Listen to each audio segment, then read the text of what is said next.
All right. Hello, everyone, and welcome to the April 23rd budget meeting of the Ways and Means Subcommittee of City Council. Tonight, we're going to be talking to the Tech School and Greenfield Public School. I'll call this meeting to order at 6:01 p.m. This meeting is being recorded, videotaped, and broadcast by GCTV and by the City Council. If any other persons present are doing the same, please notify me at this time. Seeing none, Clerk Scott, would you please take the roll? Yes. Councillor Wheeler? Here. Councillor Forgy? Here. Councillor Bottomley?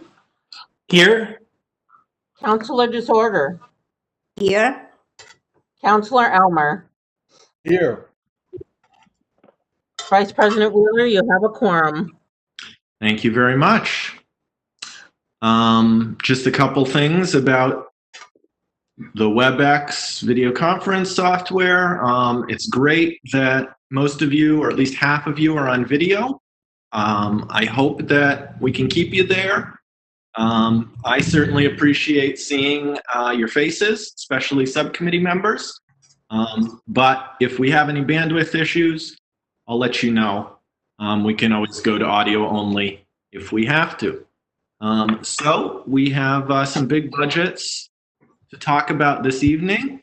So I'm going to jump right into it. And we're going to start with the Franklin County Tech School, which is page number 113 in your budget book.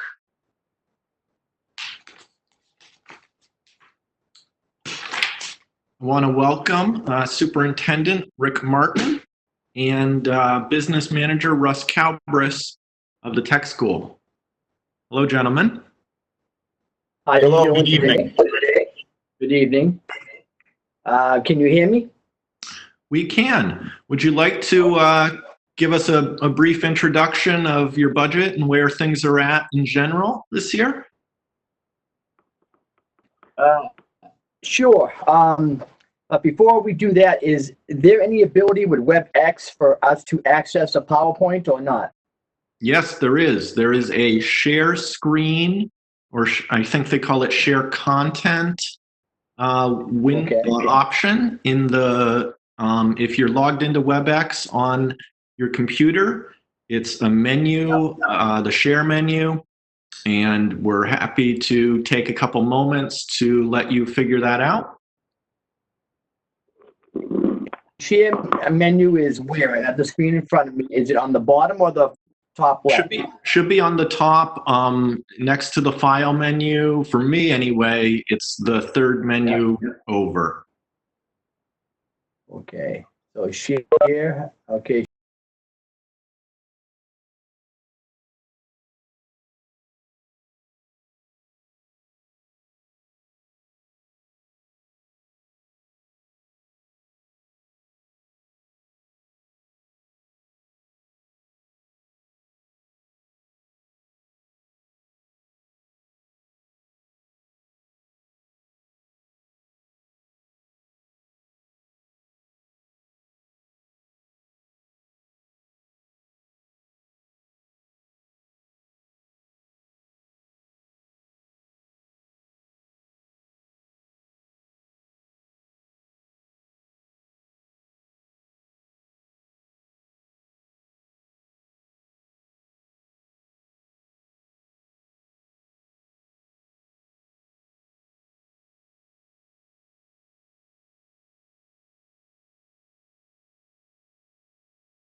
That's just the entry part of it. We're going to skip over some of the stuff that we traditionally show during these types of meetings.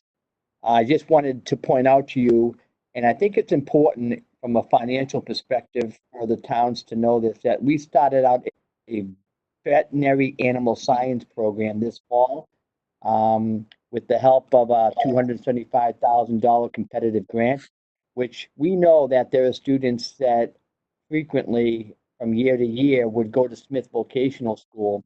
And there's a significant difference in cost. When we start talking about out of district tuition and transportation, the students going from Greenfield to Smith Vocational would be in excess of $40,000 a year in many cases, where at Franklin County Tech, you would just be paying the per pupil cost, which is around 11,000. So it's something to keep in consideration as students begin to think about working with animals and they want to go to Smith Voc. We now have a program that will help that decision be at the local level. That's just a few more pictures of them working on the stuff. I'm going to skip over a lot of the stuff with the animals that we currently have on ground right there. And get to not the grooming area, but get to, we are now also starting a new license certified medical assistant program, an LPN program. We were fortunate enough to get another $250,000 competitive grant, and that will start next fall. The previous fall, we started the welding program. We revamped that with a $500,000 grant. So, and the reason why I mentioned the grants is because this doesn't come out of the operating budget. It doesn't come out of town assessments. And that enables us to do some creative things. As you're well aware, we build a home with our students every year through a collaborative agreement with the Greenfield Savings Bank. And that's through a foundation, that's 501(c). Why I'm bringing that to your attention is because next fall is the first fall we'll be beginning to break ground on a house in Greenfield. And the way that usually works is that because we do it for no cost with the labor, they make a nice size profit from that house after they sell it. And the house you're looking at now was sold in Irving for $238,000. They took the profits from that and they bought the next lot, materials and supplies, so we can keep the program going and get real hands-on experience. I'm just going to skip over a lot of the stuff and get to the numbers as quickly as I can. I just wanted to point out one thing. I know all the schools are doing these kind of things. We're now up to serving 1,000 meals per day through our food service program through our 19-member towns. And we expect 1,000 meals per day from here on out. I thought that was pretty cool. We did the donation to the medical supplies and the PPE equipment that we had from our health technology program. Our science teacher is really good with the 3D printing, so he printed over 200 face shields for the local hospitals. And now let's get to the numbers. What we have here is the numbers on the iPad aren't showing up as we would have, but I can explain it to you. For some reason, they got juggled around here. Basically, we have 515 on our October 1 count, which was up from 485. So we've been progressing back in 2014 to now. We were at 437. We're now up to 515. We are projecting that enrollment to be able to jump a little bit. When we talk about some of these graphs aren't coming out on the screen, so I'll just talk about them.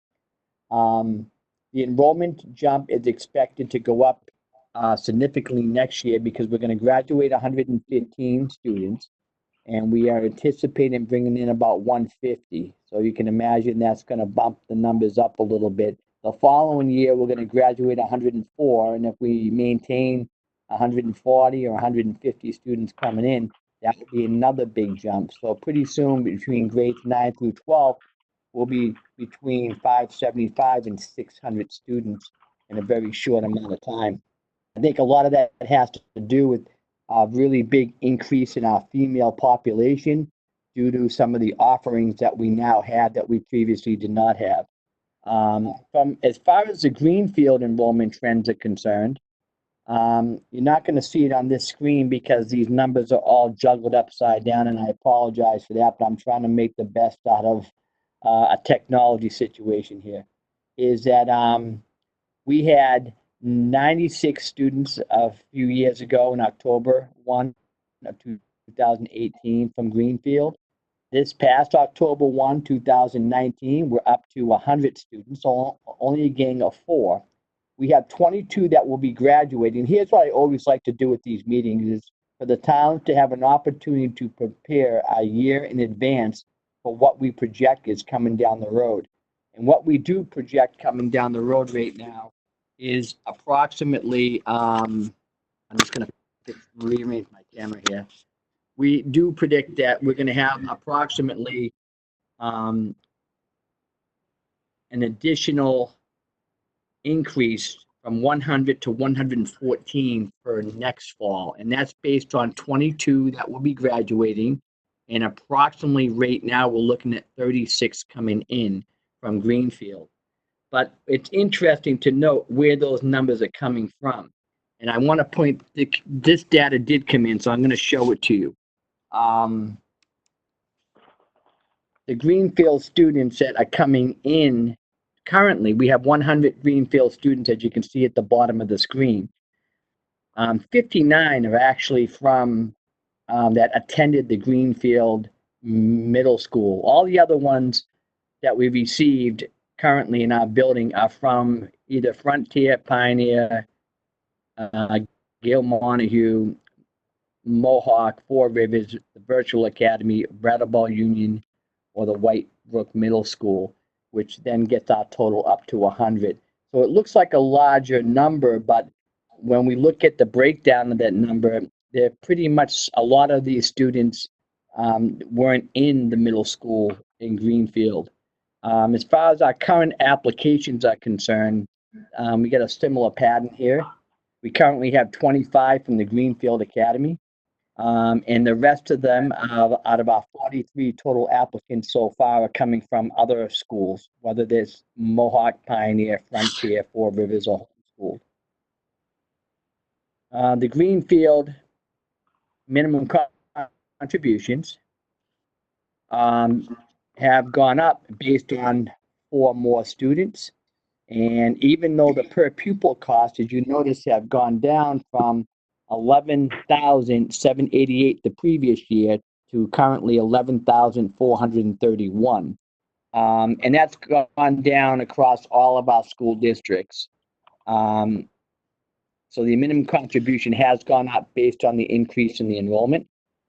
The capital assessment from our project that we did 4 years ago has gone down as well. As you can see, it was $56,633 a year ago. It's now at $48,000.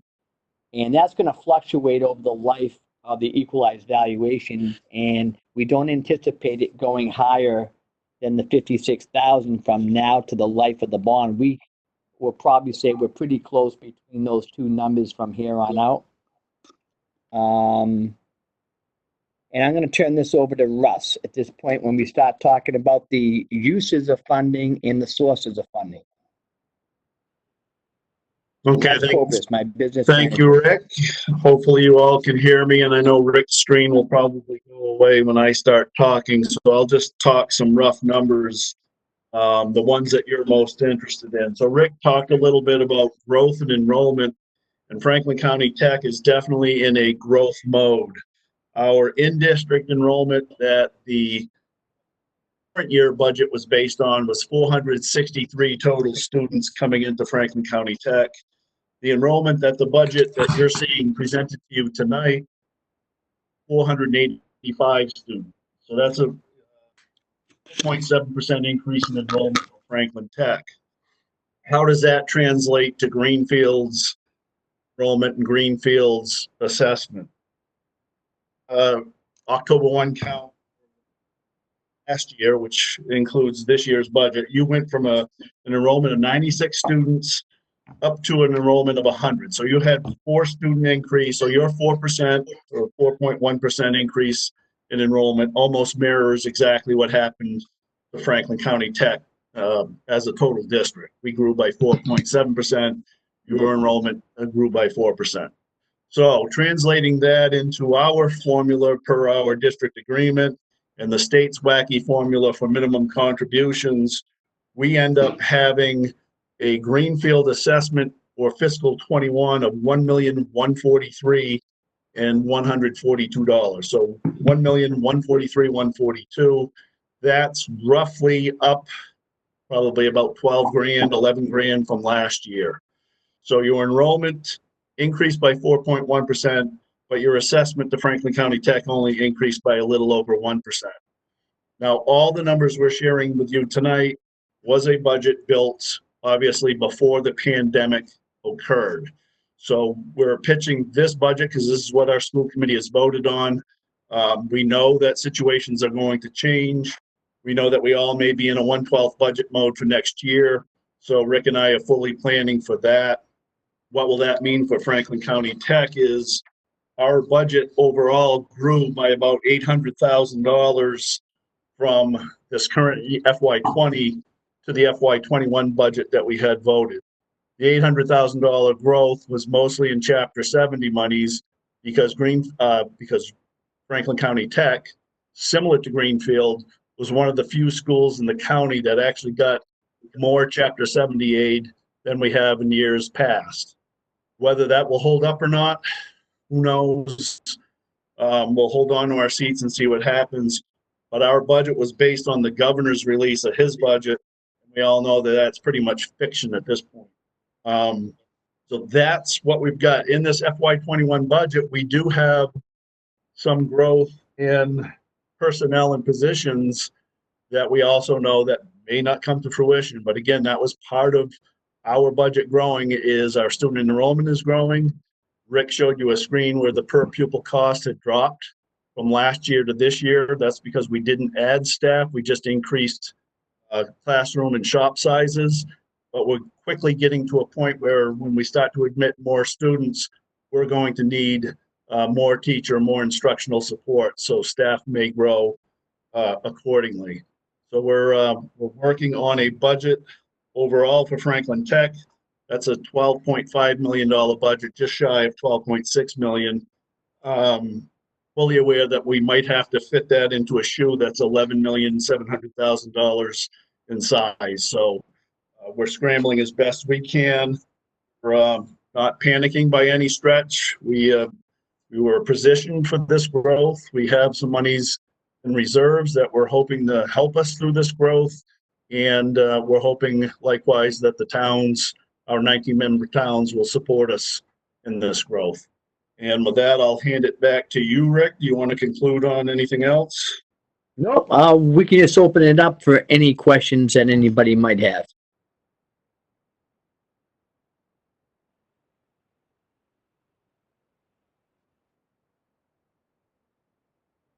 Free to email that presentation to the clerk's office, since not everyone was able to see it in full. If you send it to them, counselors will be able to access it later. So Sure. Questions from subcommittee. Counselor DeSorger?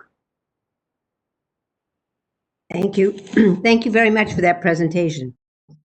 So I have a couple of questions. Your enrollment was up, and did I hear right that you were projecting an increase from our Greenfield Middle School by 30-something? Projecting an increase from Greenfield, and that's a big difference from the Greenfield Middle School, because like I showed in the slide, currently out of our 100 students, 59 are from the Greenfield Middle School. The other Greenfield students are ones who school choiced out to some of the other school alternatives that are now deciding to come to Franklin County Tech, but the assessment's still going to be for the town of Greenfield. So with that being said, We are looking at approximately combined from Greenfield, from all those other schools, including the Greenfield Middle School, approximately right now in this admission cycle, we're around 36 incoming into the Franklin County Tech. And not all of them are from, there's probably 24 right now or 22 that are from the Greenfield Middle School. So it does vary. Okay, okay. And when you did your budget for this year, with your 100 students, you did that from your October 1st number of children in seats, correct? Correct. Yep. Okay. And does your entire school committee vote on your budget? Correct. That's right. Thank you. That's all. We have 24 members on our school committee. And they all see the budget and vote on it. They see it 5 times. Okay, thank They you. help develop it. We have subcommittees that meet every week. They're the ones that really help us with establishing that budget. And we went for a full vote and it was unanimous. Thank you. Yep. We do have 4 Greenfield reps on that board as well. Thank you. Sounds like you're doing a great job. Well, thank you. Thank you. Other questions from committee members?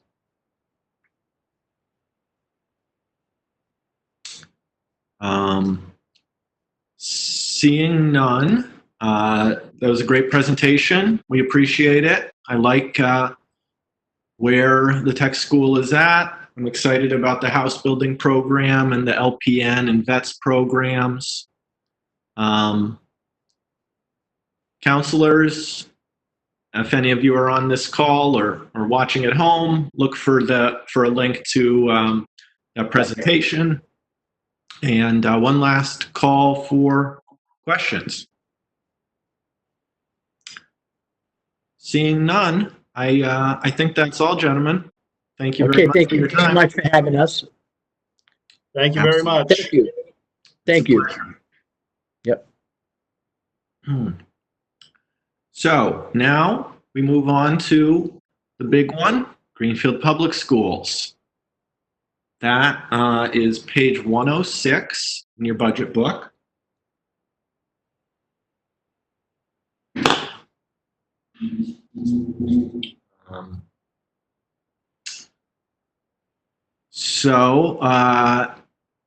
I know that there have been a lot of school committee meetings since the emergency. I haven't been able to keep up, but I've been tuning in to some of them. Yeah. It's a good thing no one's able to go to work because it sounds like a full-time job. That said, I will turn it over now to Chair Amy Prietti and Superintendent Jordana Harper to make any opening remarks or any presentations that you might have. Welcome, ladies. Sure, thanks, Otis. So I'm going to get us started, and then if there's questions or if you want any detail about some of the things that were sent to us ahead of time, we can go over those after. I thought that a broad kind of high-level overview of where we're at right now would be helpful for everyone to hear. So where we're at in terms of budgeting is the first, I should say, we've taken our first step. We put a budget forward. We know that the mayor is looking for about a $1 million cut from that budget, and we're prepared to do that as a next step. And that is, I think it's safe to say, very unrealistic as a landing point for where our actual budget will be for fiscal year 21. We've got a number of things going on that aren't a secret to anyone. We really have unknown revenue projections for 21. I think in reality, we're going to need to cut much more significantly in order to get aligned with not only the mayor's budget, but our new reality. The shift to remote learning, what I've kind of been calling it lately is the ultimate unfunded mandate. And I would describe it this way for Ways and Means folks.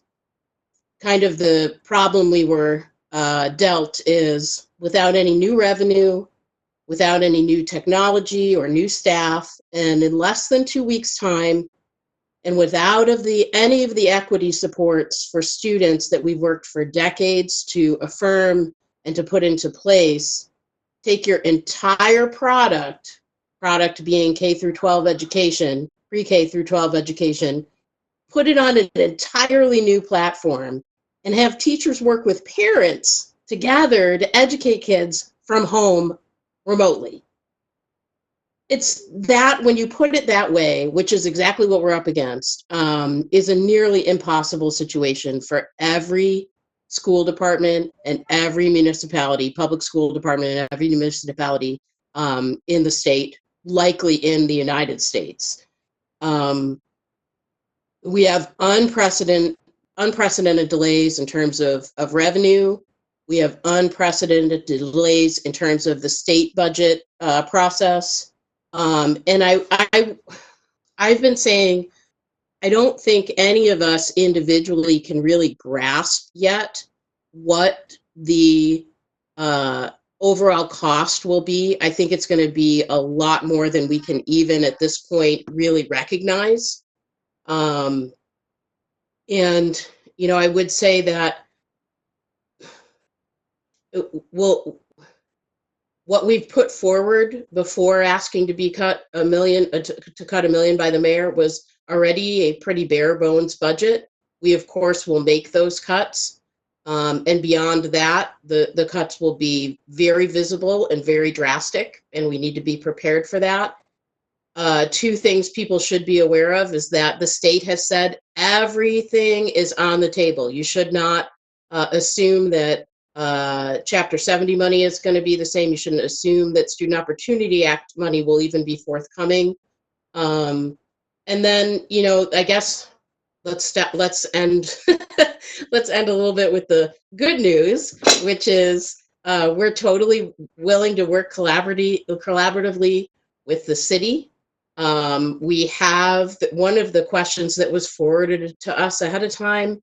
It was about specifically looking at combining departments, streamlining departments between the city and the schools. And I can say that we've started very preliminary, initial, simple discussions with the mayor about how we might start looking at that even before the pandemic came down.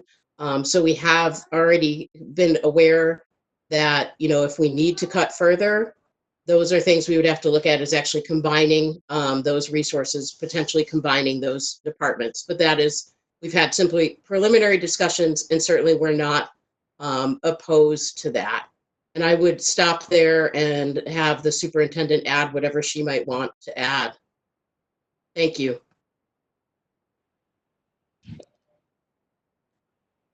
Oh, I think your microphone is muted, Superintendent. And thank you for that, Madam Chair. That was an excellent overview. All right. Can you hear me? We can. I'm not sure if you're hearing me through the phone audio or the computer.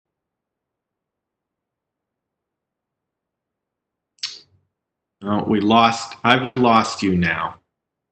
Try one more time. We'll do phone and computer at the same time. So just my thanks to the chair for the overview and to the counselors that are trying to make sense of a budget at a very unprecedented time. And I really just want to echo what the chair is saying about the unknowns coming out of the projected revenue at the state level. I'm sure some of you are hearing some of the same things that we've heard, which include estimates as high as a $5 billion with a B revenue loss across the Commonwealth. There are many ways that legislators have already started to step up and try to bring relief, but we simply don't know what those exact numbers will look like yet. And we really have no way to know at this point what the impact on the needs of our students will be. So while we usually come forward and talk in great detail about the budget that we've presented, questions about individual positions, I think it makes more sense to talk globally about sort of some of the needs and challenges that we have right now and how we might go about that. You know, I want to underscore that for us, this is about keeping children in our schools safe, first and foremost, and then supporting the community and our first responders and being able to do their job. So this is a health crisis and a community crisis. Of course, the city and the state and the country are in various states of emergency and across the globe. So we're really a very small part of what's happening right now. And we're trying to do our part and, you know, participate in keeping everybody healthy. Having said that, we are very concerned about the level of need that students will have when they return to school. We've done a great job in coming up with a remote learning plan. Our teachers have been working nearly around the clock to try to translate what we do in a brick and mortar setting into this new online world. Our parents have been tremendous about stepping up and trying to work with us. But there are so many challenges, particularly for special education students, students that are English language learners, and students that have protections and specialized services. So we've really built that into our plan, but we know that the impact may be greatest for our vulnerable students. And that means that we're going to see an unprecedented level of need when they return to schools, at the very same time that we are likely to experience historical shortfalls in revenue and cuts to our funding. And those extremes at the same time simply are challenges that we will have to continue to plan for, at the same time that we don't have all the information, obviously, about how those pieces are going to come together. At the state level, we're not hearing even definites about when that budget will be forthcoming.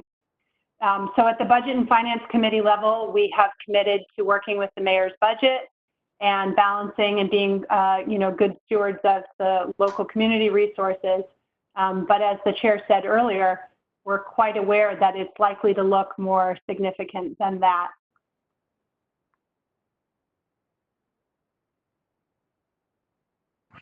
Thank you, Madam Superintendent, for the overview.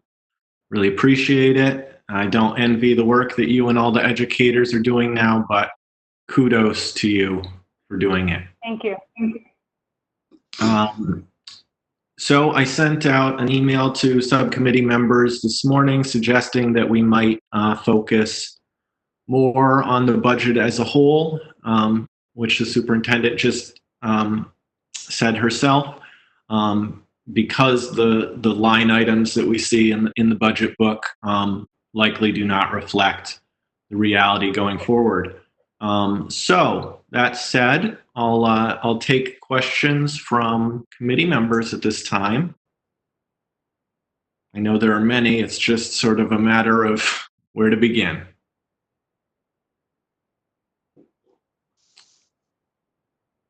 Let's see.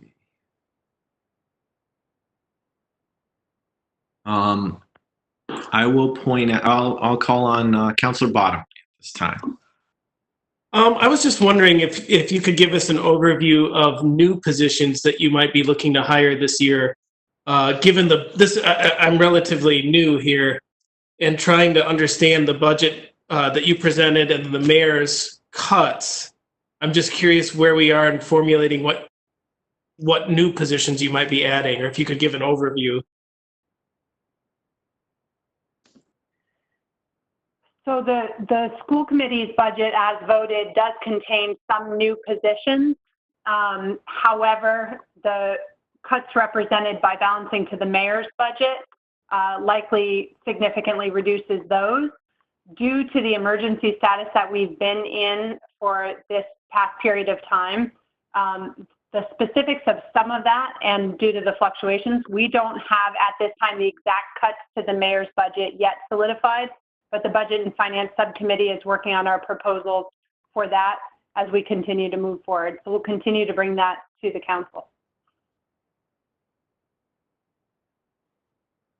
Thank you for Thank you. that. Thanks. So a few questions went to the superintendent and the chair already, so that they might prepare answers for them. One of the ones that I asked was is this a level service budget? And I believe the answer is no. That's correct. That's correct. It's not. Yeah.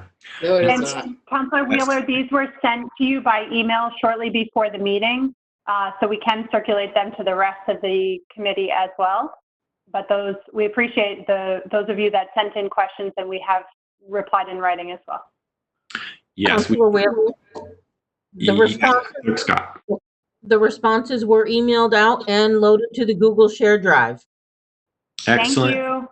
Thank you, everyone. All right. Further questions on the operating budget as a whole? Councilor DeSorger? First, I'd like to say thank you for all the meetings that you've been having. I actually have listened to all of them, including yesterday's, and I really appreciate the fact that you're working as a team, because this is a team. It's all one. It's just all one body. Can you hear me? Yes. Okay. I'm not sure if the superintendent can hear you. Okay. She's shaking her head. So maybe just wait 1 second while she figures this out. Okay.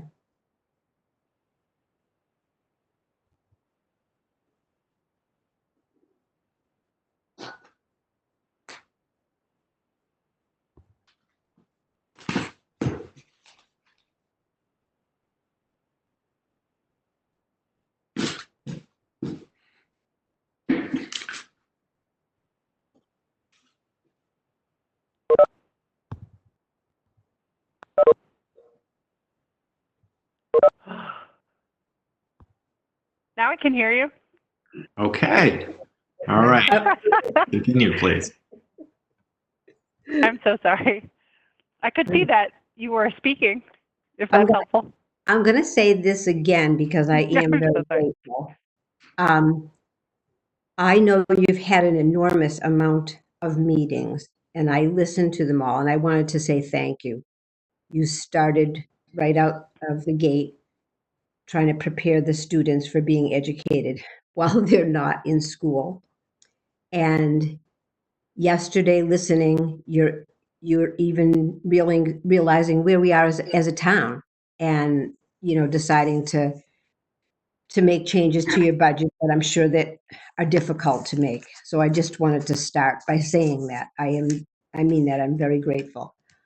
And it's a difficult year. It's a hard year to ask questions because I get calls. There are people who can't pay their taxes. There are people who are worried about food. I've had several people call me at home. So I'm going to have to ask some of those harder questions just the same.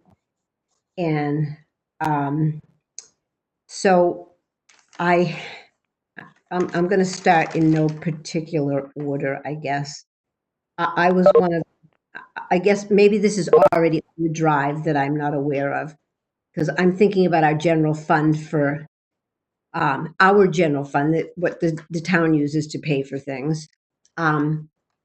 Maybe this is for business manager Nemberkoff, but the whatever will be left from this year, because we now know that we're going to be out until June. So would the business manager be able to enumerate what would be left in sped transportation, crossing guards, all transportation 902 to 906, field trip transportation, transportation coordinator, athletics, and athletic transportation, field trip transportation, the preschool substitutes, and also, which I wouldn't know how this would work, but contract services this is my first year on Ways and Means, the contracted services of things like the specialists who are working with our special needs students. Um, uh, uh, they were PT and OT. I don't know how that would work. But at some point, Director or Business Manager Nemberkoff, that was one thing that I wanted to know. Not that I would expect that at this moment, but so that was one thing. Do you So want me- I'm actually not sure if our business manager is on the line due to technical issues or not. I haven't been able to. Can you hear us, Steve? Oh, I just heard him. Yep. I've been here. Okay, Yep. great. Okay. Yeah, I'll tackle this question. All right. Okay. The things that are happening now is that we're paying all the salaries, so there wouldn't be any savings in the salary accounts. However, the expense lines, our expenses are dwindling, other than general contract costs like keeping the lights on and keeping internet running and all those types of things.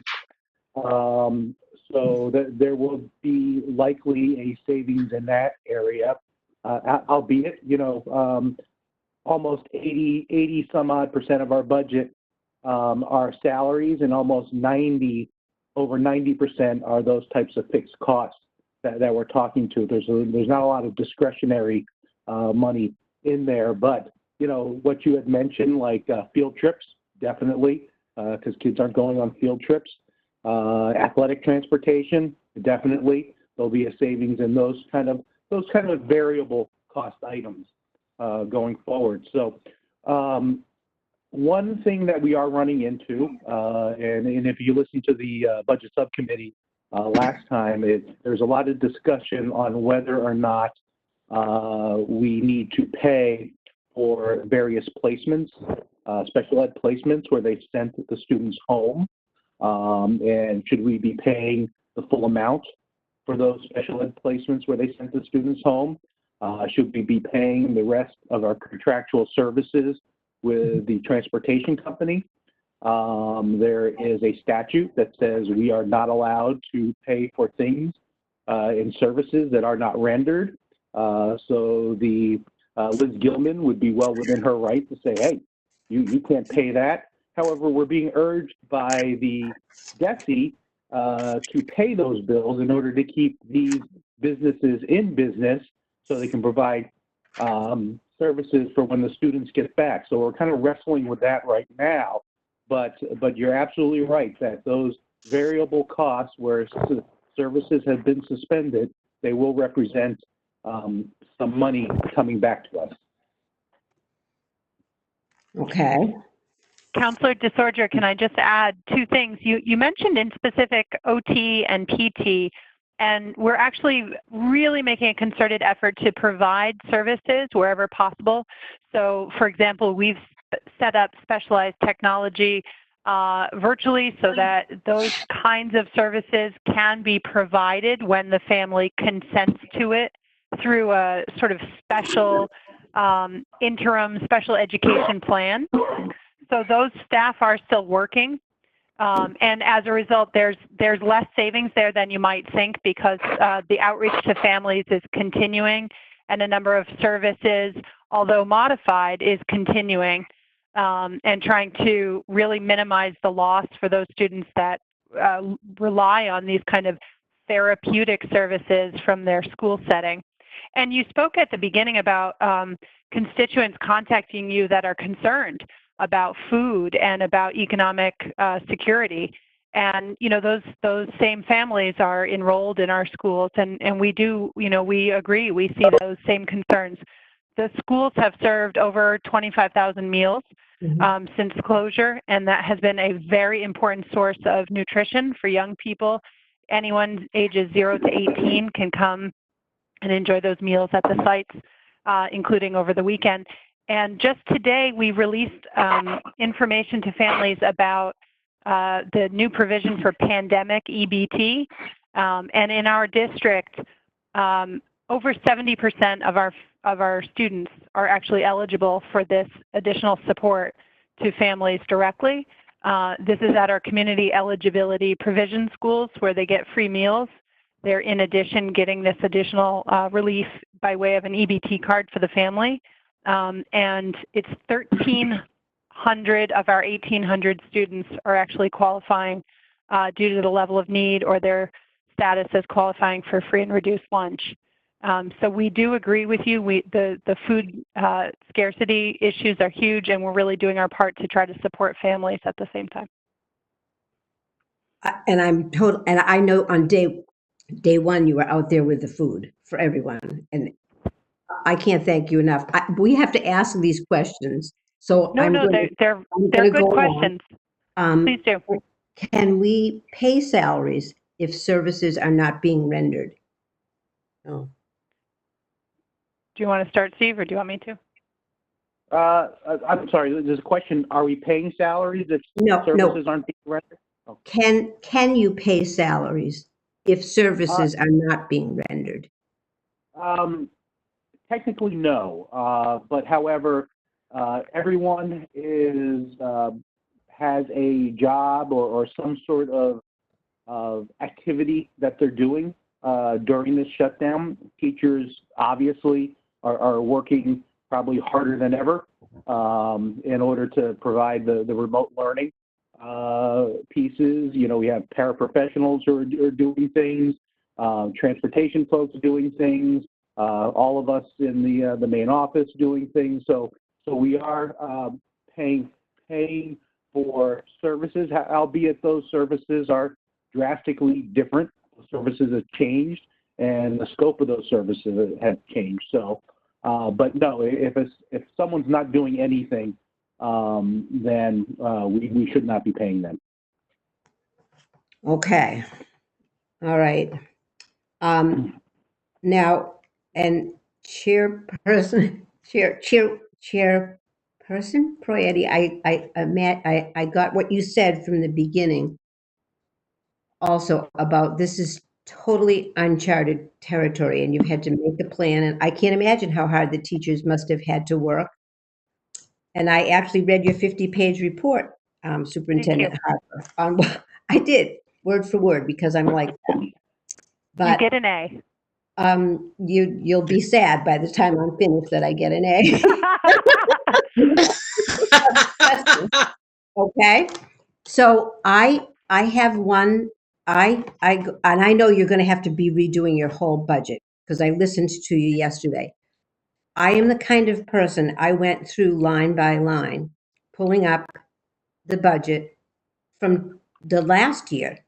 And I've never seen a budget where we don't have last year's budget next to this year's budget. So I had to pull it up on the computer screen and look with my little 68-year-old eyes to see line by line what we'd added and what we'd taken away. And I think we're going to do it again, and because I listened to you yesterday, and it would be so helpful to us on ways and means to be able to see what we have spent and what positions were there last year as looking into this year, because I actually went line by line for each school, and I know what was added and subtracted, but it wasn't there. It was beautifully done for this year. So that was one thing. Okay, that was just a little suggestion. I hope that that's okay. I mean, we're all in this together, so we have to look at it. So, all right, now this is a hard one, and then I'm going to stop and give somebody else a turn because my face is getting red. I'm sorry that I have to ask all these hard questions to people that I love dearly, okay? So we don't mind. Huh? I don't mind. I'm your friends. We don't mind. Okay? We don't mind at all. All right. School is out until I wrote these down because I was so it was so hard for me to say them. School is out until June. Have you considered layoffs to ancillary personnel, paras? I actually wrote these out: paras, secretaries, facility managers, custodians, so that these folks could collect unemployment, which would be financially beneficial to them and to the Greenfield Public Schools?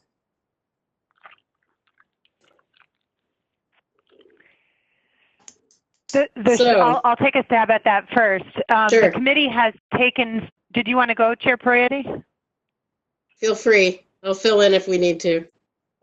Okay, Go I was ahead. just going to say that the committee has taken some steps to try to provide some assurances to some of our employees, particularly those that are absolutely essential for the remote learning plans that the commissioner and the governor have directed schools to provide.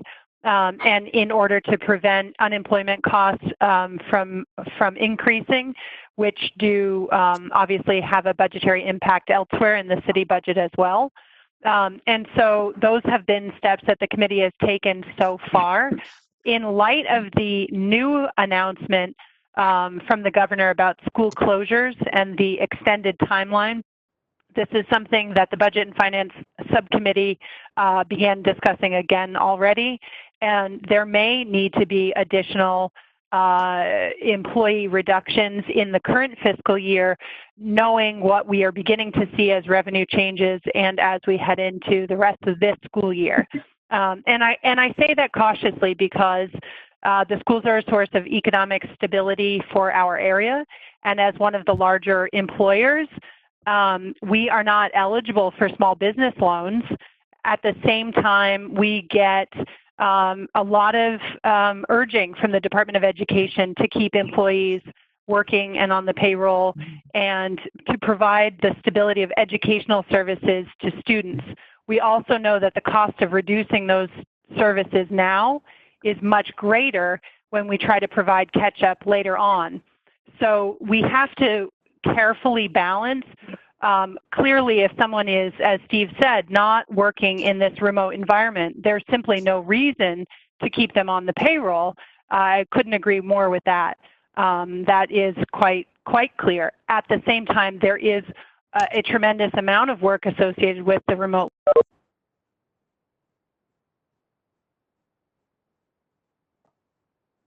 Superintendent, I think we lost you there for a moment. You hit a button or something on your phone, and we can't hear you.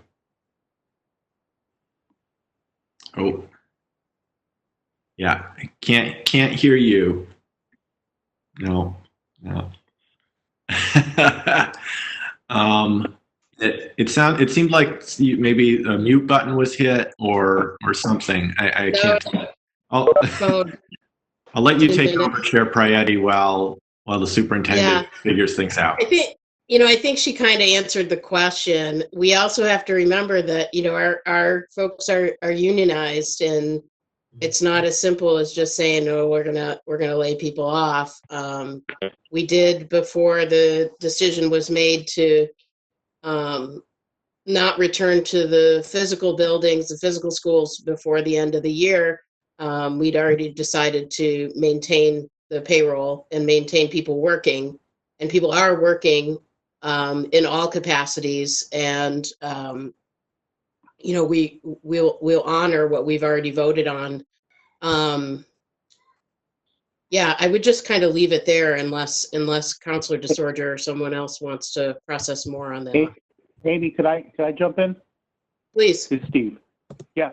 One of the things that if you're looking at this from a private industry perspective, private industry pays into the unemployment insurance fund, while cities and municipalities and things like that, they all pay actual costs. So in a sense, they're self-insured when it comes to unemployment benefits. Right now, the federal government is kicking in an additional $600 a week. However, the timeline has been extended to about 31 weeks or so for unemployment. So what'll happen is that in general, when municipalities lay off, they have to lay off, when they lay off two people, the third layoff is to pay for those benefits. So there would be a savings by extending the payments from one fiscal year to another and then being able to plan for those. However, we would pay the bill just about fully in the end.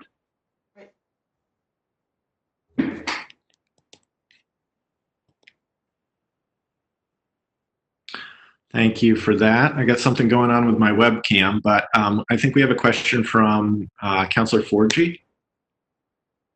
Thank you. Can you hear me? Yes. Okay, thank you. Actually, I have a couple of questions about contracts at unemployment fund. So maybe Mr. Nemberkow can answer this, or perhaps maybe you can, Councilor Wheeler. I noticed that in the mayor's budget, we have an unemployment fund. I believe the request for this year is $120,000. That is the amount that's put aside for the whole entity of the city of Greenfield. Is that correct? Meaning that regardless of where the cuts come from, it's going to come from that unemployment fund first. I'll defer this question to Finance Director Gilman.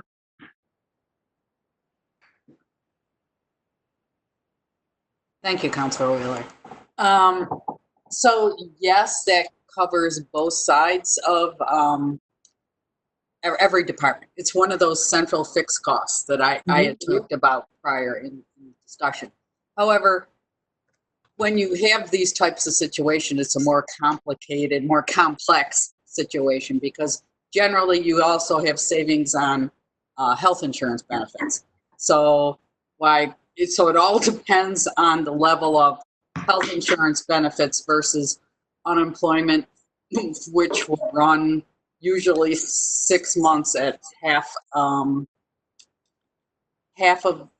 the salary. So it's about 25% of their annual salary is the cost, with some additions.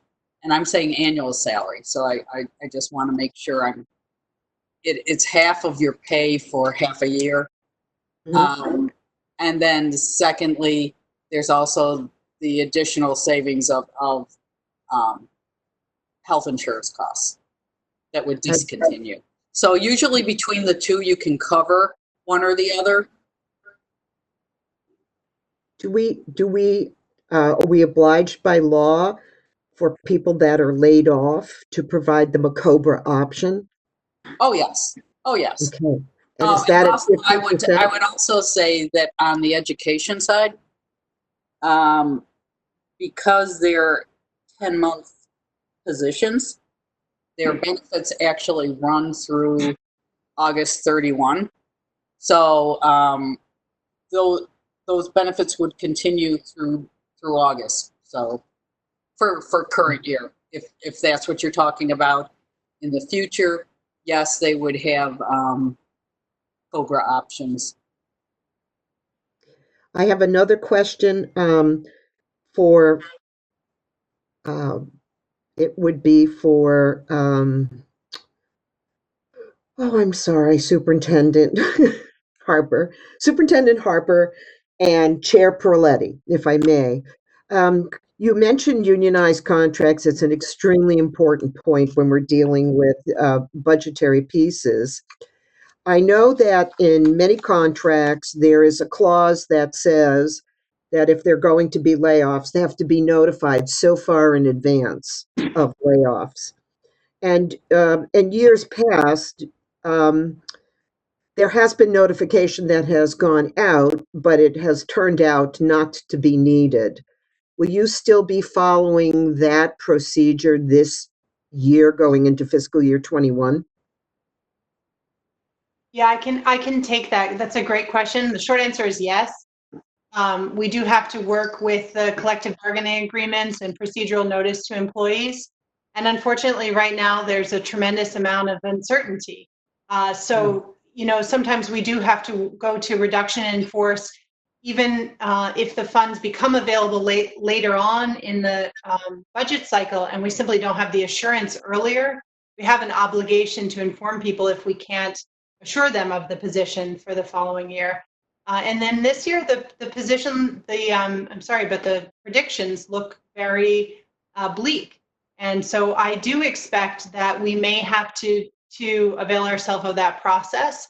And so the best we can do is to work with our unions We've had a very positive working relationship with them, and the committee has been interested in providing clear information and consistency. And as I said earlier, as an employer in Franklin County and one of the largest employers in Greenfield, it's been important to keep people working because that has a role in the economy as well. Sure it does. Yeah. Thank you. Thank you. All right. Thank you, Councilor Forgy, for those questions. We are momentarily going to move on to the capital items because we want to go through those in detail. And it's now 7 o'clock. But before we do that, do we have any further questions on operating? Councilor DeSorger. Hi again. Speaking of negotiations, and I noticed this is the year that we're going to be negotiating with, I don't know the word for it, Section A, the teacher contracts. I didn't see anything in number 922 that was put in. I know you're going to be redoing your budget for adjustments that might be made because the contract negotiations are on the horizon.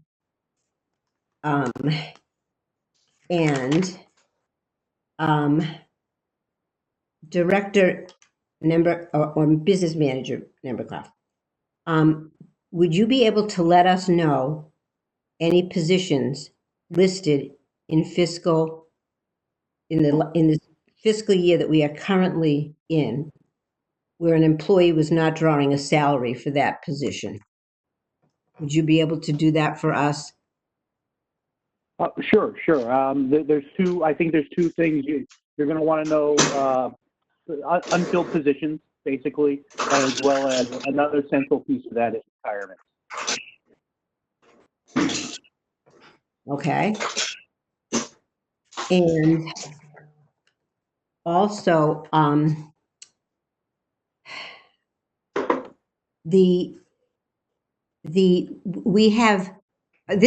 was going through this line by line. In the high school, I know this because from the senior center, I've been walking with the students that are ages 18 to 22, that it's a wonderful program that you have there.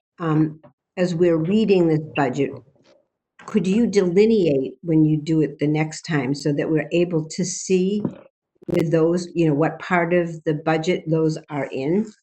And Sure. That's the special program?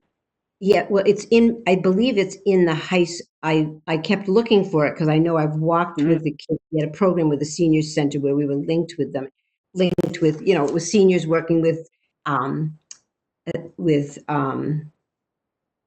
kids that were in school. And it's a great program, but I thought I'm reading this budget line by line and couldn't exactly figure that out.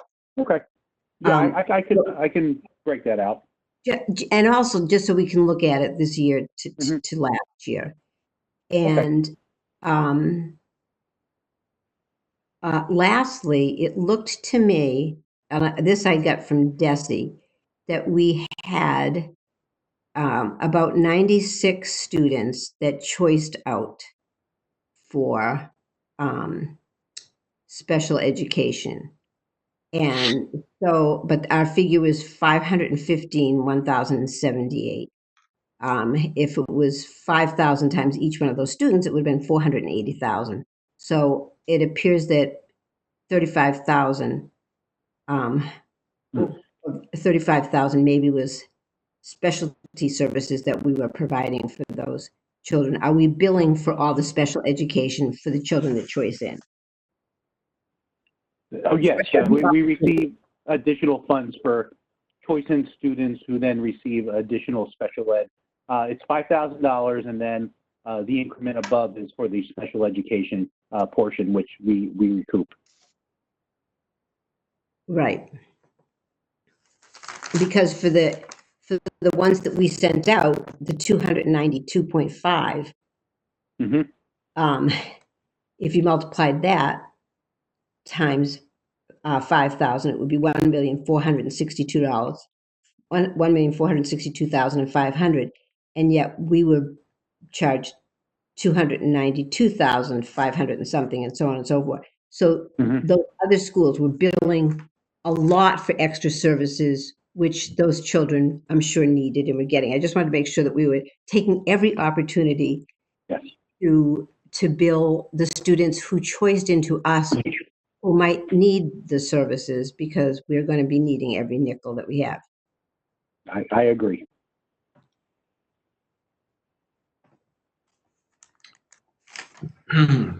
Thank you, Councillor DeSorger. Are you finished with your questions for now? I think I'm going to stop now before I make any more enemies, okay? Not at all. Thank you so much. President Stempel is on the line. President Stempel, did you have a question? Hi, everybody. Thank you for the presentations and all the information, and thank you, counselors, for all your great questions. I have a question that hasn't been addressed, and it's one I have been receiving over the past few years from residents, and one I've wondered myself. In terms of budget and administration, it does seem that our budget is very top-heavy in the administrative positions than a district our size typically requires. I'm not going to pretend to be the expert here. I'm just asking the question. Some research that was sent my way as examples. We have 3 administrators at middle school and high school. The norm for our size is 2. We have 2 very high paid administrators to the assistant to assist the special education director. Typically there's 1 director only. The superintendent, you have 2 secretaries, I understand, and on and on. And so I'm curious why there is a need for so many administrators. And if that's something we're looking at in terms of, like, I'm a part of a company that just restructured as part of revenue loss due to COVID-19 and some other reasons. So we just laid off 22% of our staff last week. And so that was really hard. But I think times like this really force us to look at our structure and examine if it's the structure for the future. And I'm curious if that's something you've looked at, as it sounds like you rejigger your budget in light of all of what's going on. Thank you, President Stempel, the president with the hard questions. So I think that the superintendent's on the line, but because you're sharing your screen, I think that's what we're seeing, just so you know. But would you or Chair Prayati be able to take this question? I can address that, Councilor Wheeler. Thank you. So to President Stempel's question, I mean, the first thing is you have to be, I think, careful about what you're comparing to. So size of district is one important factor. Level of need in the district is another factor, and percentage of special education students is another factor. Our special education population is about 1/5 or 20% of our district. Right now, we have been working with an interim director and 1 assistant director of pupil services. And that's not just special education, that's English language learners, students with accommodations through the Section 504 Act. And so to have 2 administrators for a district of our size is actually very low. And those staff are tremendously overstretched. And we have been continuing without filling a vacancy that we've had for a little while in that position. And in a number of other positions, our priority has always been to staff the classrooms with teachers and instructional assistants. When there's a need to make a cut, we have prioritized keeping staff in the classroom and direct services to students. I think there's no question that administrators will be cut if there is a need for additional cuts to happen, because, as I said, we want to prioritize and maintain services in the classroom. So will we look there to make additional cuts? Absolutely. And we're having those discussions on the leadership team now and ongoing. So those will very much be looked at closely. But we are very slim in staffing in comparisons to districts that have similar levels of need. And many of our administrators would say without hesitation that they're picking up maybe, you know, the job of 5 different types of staff in a district that has specialized administrators. We're all just sort of jack of all trades and doing a little bit of everything. As far as the superintendent's office, the admin assistant in my office primarily serves the school committee. And so that leaves one administrative assistant, and not an administrator, but an administrative assistant who is working directly to support me. In a remote environment, those supports are still there, but it looks very, very different. And the amount of work that we all have, as I'm sure many of you are experiencing if you're trying to work remotely, it's a whole different beast.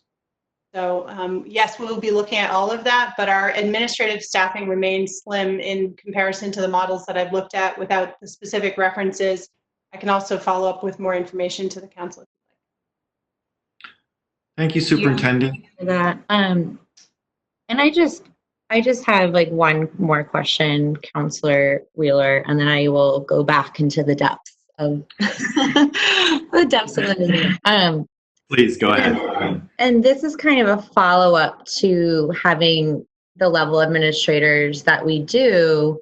My question, maybe it's not even budget related, so I apologize. And if that's not appropriate, Vice President Wheeler, then just yank me off. But my question too is, with that level of administration, how do they interact with, I'm going to call them boots on ground staff? Are there ways to provide feedback upwards and downwards? That is something else that's continuously brought to my attention, that there may be a lack of a feedback channel for the staff who are on the ground, in terms of just providing information in need of resources for those who are directly serving students. I'm not sure about the distinction, President Stemple, because our principals are very much on the ground and our assistant principals are very much on the ground. When they were handing out Chromebooks in a drive-through fashion, our principals and assistant principals were standing there with masks, getting Chromebooks to kids. And they're in our classrooms, and we look forward to seeing these students back in our classrooms. They miss the principals and the associate principals. These aren't people that sit behind a desk all day. They're actively monitoring lunches in classrooms, and they're outside with the kids and so forth. At our elementary buildings, we have one administrator in a building, and that's it. So they are on the ground.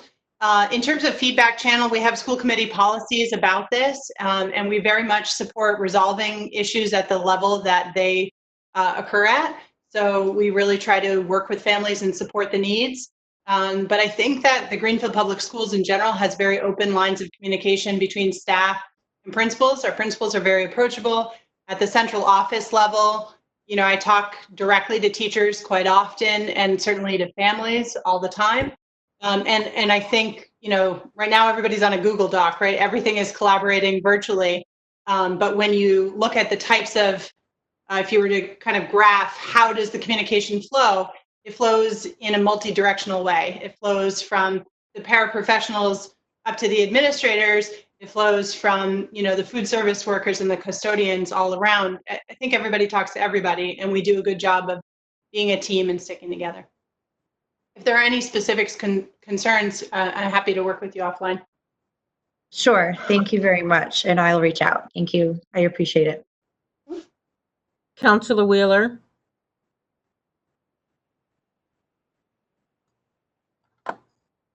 Sorry, my microphone was muted. Clerk Scott.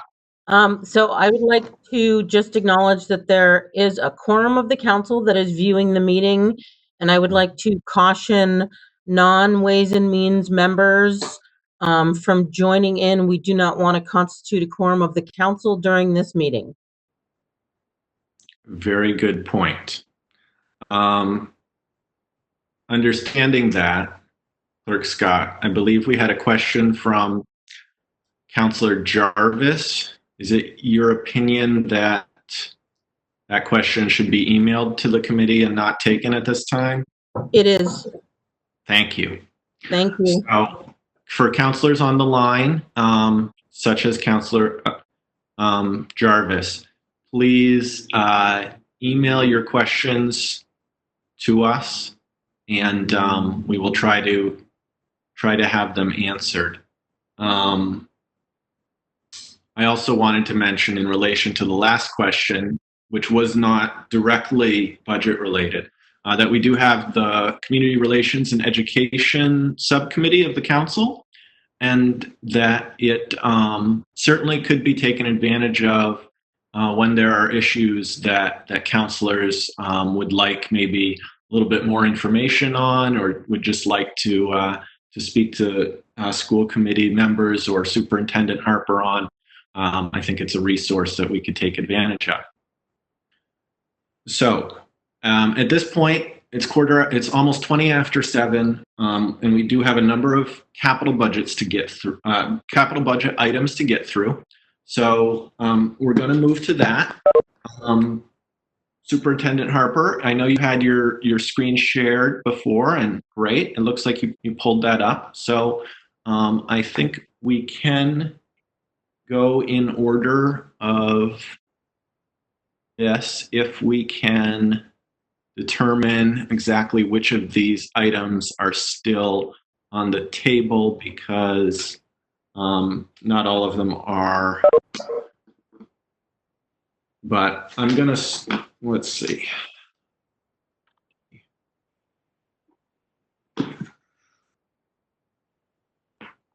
So I'll just talk generally about the school's requests, and then Councillor Wheeler, as you very well know, this goes through a process from the superintendent recommending it to the school committee. And in this case, the department recommendation is actually the school committee's vote, and then the capital improvement committee's recommendation, and then the blue column being the mayor's. If we were to come down to the schools, this is the schools that affect district-wide, all the schools, but the actual total for the schools was 1.4 million in requests and 560,000 in the mayor's recommendations in that round of recommendations from the mayor. So these were shared out earlier, but I did just want to talk a little bit about, I don't know if you'll be able to see this, I think. Will you be able to see this? Can you see fencing? Yes. Great. So this is, these are some of the types of requests that we have been working on through capital and have requested. They are issues that have to do with safety. Obviously, these are going to continue to be in disrepair when schools are in not in use and continue to age. These are at the North Parish building, the Academy of Early Learning. You can see the fencing here is rusty in a number of spots, and then just broken or jagged in a number of areas. In many cases, they're just gaps in the fencing itself. At Newton School, these fences really don't even serve as a physical barrier. You can see when a snowbank gets up, it's a matter of inches between the actual top of the snow and the top of the fence, and then you can see there's a stream right below that. And the fencing has just taken a beating over the years to the point that it's really itself a safety issue. If a child were to run into it chasing a ball, and it's just structurally not sound. So we have done some repairs, and we are trying to continue that. As you can see, there's a fair amount of fencing around our school buildings. As we continue repairing these fences, that makes a safer situation for everybody. I'm also going to show you, if I can, the parking lots that were brought forward. There are two that are important to look at in this year's capital. The first is at Newton School. And here you can see one of the areas that is paved, but falling into disrepair. Obviously uneven. New England winters do not help pavement anywhere. And so there's been quite a lot of repair over the years, but it's in rough shape. And that's the part that is paved. In the back of the school, this is the parking lot. It is a gravel parking lot. It looks okay on a day like this. Unfortunately, in the winter, that does become a sheet of ice. A little hard to tell here, and I do miss seeing cars in that parking lot, I will tell you. This is on an angle, and so it becomes a hazard for staff coming in and out. And then on an all-school meeting, you just don't have the parking. Yeah, that's not a problem. We are making adjustments. That this is real life. Sorry, and a someone, as well. That's okay. someone needs to mute their. Okay, all right. Superintendent, you have the floor. I just wanted to note that when families come to an all-school meeting or there's overflow parking, these parking lots are always full. Just with staff, let alone trying to accommodate families. We brought this forward for a number of years. It is of concern that they need to be addressed. This is at Federal Street School. And you can get a sense of the type of condition that the parking is in. And obviously, the longer it goes, there's patchwork that's occurred, as we do. But the longer it goes, it does become more expensive. And in the past few years, the Four Corners School parking was redone. And in that project, it became more costly over time to the point that we had overruns on the Four Corners parking with some extensive repair that was needed. And so I do, I always make a pitch for preventative and not waiting until it's so costly to fix that you don't get as much value out of it. And then the last photos I'll show you is just some of the asbestos floor tile areas. People get nervous when you talk about asbestos because, of course, it's an important health issue. We have worked very steadily to improve conditions and remove all asbestos in buildings and create a very thorough AHERA plan. And there are still a few areas where this is non-friable material. At the same time, we do want to ensure that the schools, even in some of these lower traffic areas, are safe for our students and staff, of course.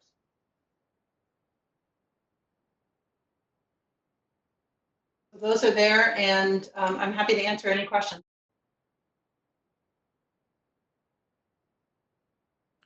Okay, thank you, Superintendent. I think at this time, Clerk Scott is going to try to share her screen so that we can get a page up of a summary of the capital items while we're talking about them. This is Amy Priotti. I need to sign off. I have an overtired child that I need to put to bed. I'll get an update from the superintendent tomorrow. Thank you all. Understood. Thanks for your time, Amy. Good night. Take care.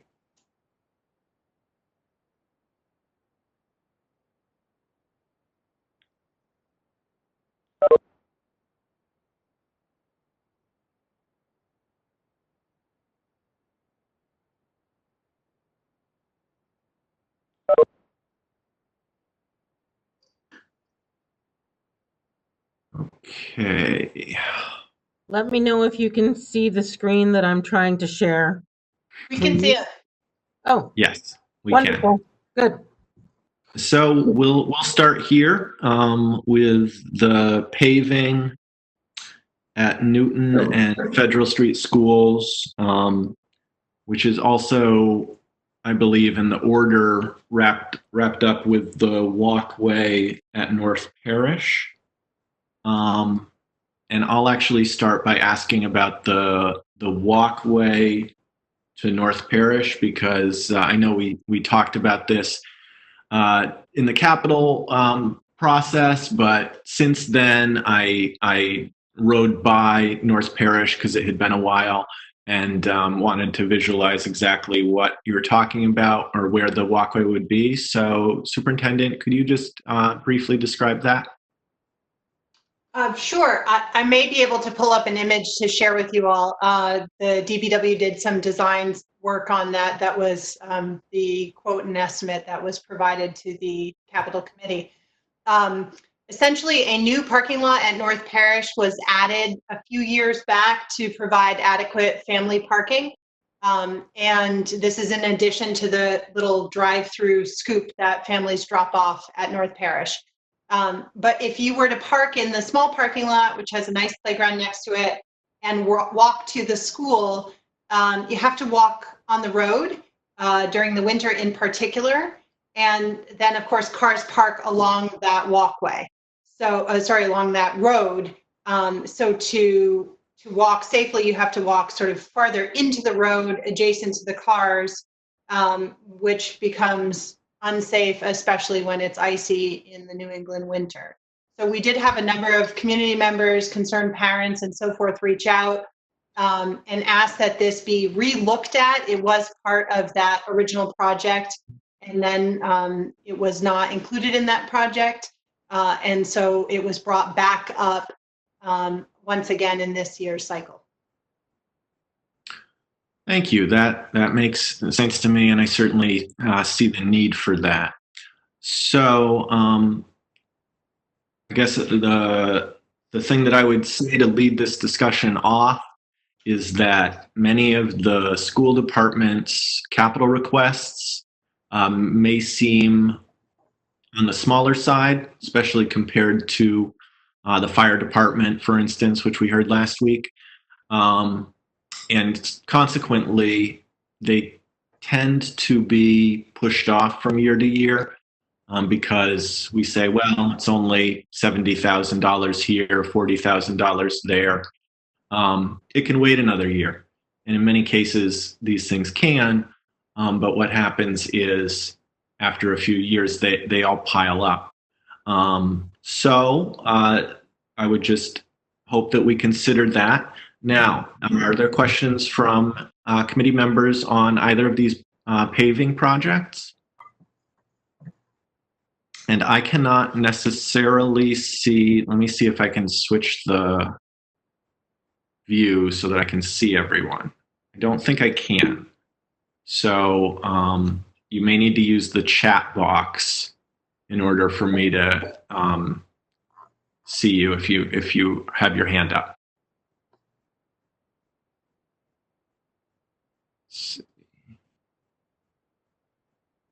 Okay. All right. I don't see any questions, so I'll just ask as a reminder, these paving projects would be done by the DPW. Is that correct? And so we get a kind of a deal, so to speak. That is, the cost is lower than it would be if we were to go out. Is that right, Superintendent? Nope. We always work with the DPW when they're able to accommodate a project. And so, yeah, that's my understanding, is that unless their projects have changed significantly, which is always possible in the situation that we're in, we start there. Thank you. All right. So I believe that, so I've heard that the chat is not working, at least for one of the counselors. Oh, so I think that Counselor DeSorger may be having difficulties. I see, well, it may just be video. So I want to just pause for a moment now. Counselor DeSorger, can you hear us? Are you still on the line? Yeah. Yes. Can you hear me? Yes, we can hear you, Okay. but we can't see you. So I don't know if you want to see me anymore, but I'll try to put that back on. okay. What I was just going to say to committee members is feel free to interrupt me if you have a question and I, for whatever reason, am not seeing your hand up, because I can't necessarily see all of the icons for everyone. So one last chance to ask questions on the paving projects before we move on. I have a question. Question? Yes, Councillor DeSorger. Superintendent Harper, this is obviously it's a very tough fiscal year. Of your capital requests, if you had to prioritize, could you say which were your priorities? I know that they're all important, but if you had to say the ones that you absolutely felt there was no pushing that off until next year of the ones that we have, and I know that your capital budget was already cut, but could you tell us that? Sure. So the school committee, you're absolutely right. The school committee prioritized those requests that we brought forward that were health and safety first.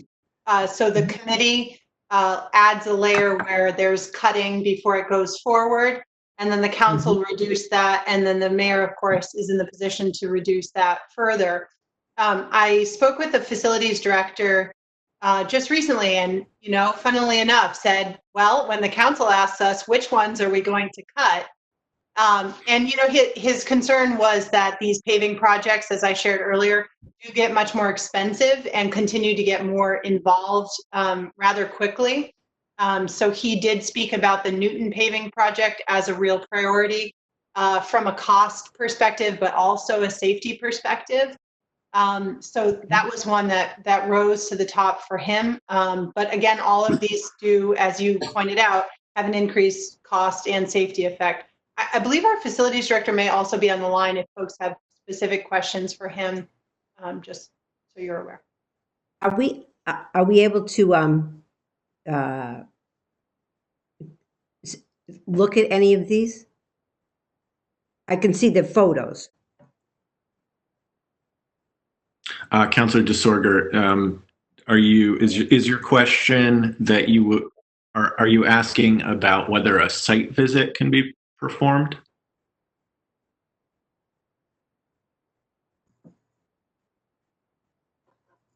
Councillor DeSorger? Yes, I was talking about a site visit. That's what we would do on another board that I was on. We'd go to see whatever it is, because these are coming up to us, and obviously it's going to be a year unlike any other year as far as us having to plan a budget. So is there any way that we could see these things with you, maybe, Superintendent Harper? Sure, I'm happy to take anybody there at an appropriate distance and with face masks. Oh, I have my mask. We used to go together and not speak about it. You could just point it out. We could put our face masks on. You could just show us. So then we could, so you only had to do it one time. Sure. I mean, I will say in particular, the Newton project, you can see fairly well if you do a quick drive-by from the safety of your vehicle. So the circle has been paved around the circle, and the steps were done in a recent project, but it's sort of back behind the school near the gymnasium and adjacent to the fencing. And you can see that if you just pull in, and if you just pull into the parking lot, you can see the condition of the parking lot as well as at Federal Street. So I certainly encourage anybody that would like to take a quick peek at it. There aren't cars on it, so it's certainly visible. Thank you. I'll send you an email about that, and thank you for bearing with me. Thank you.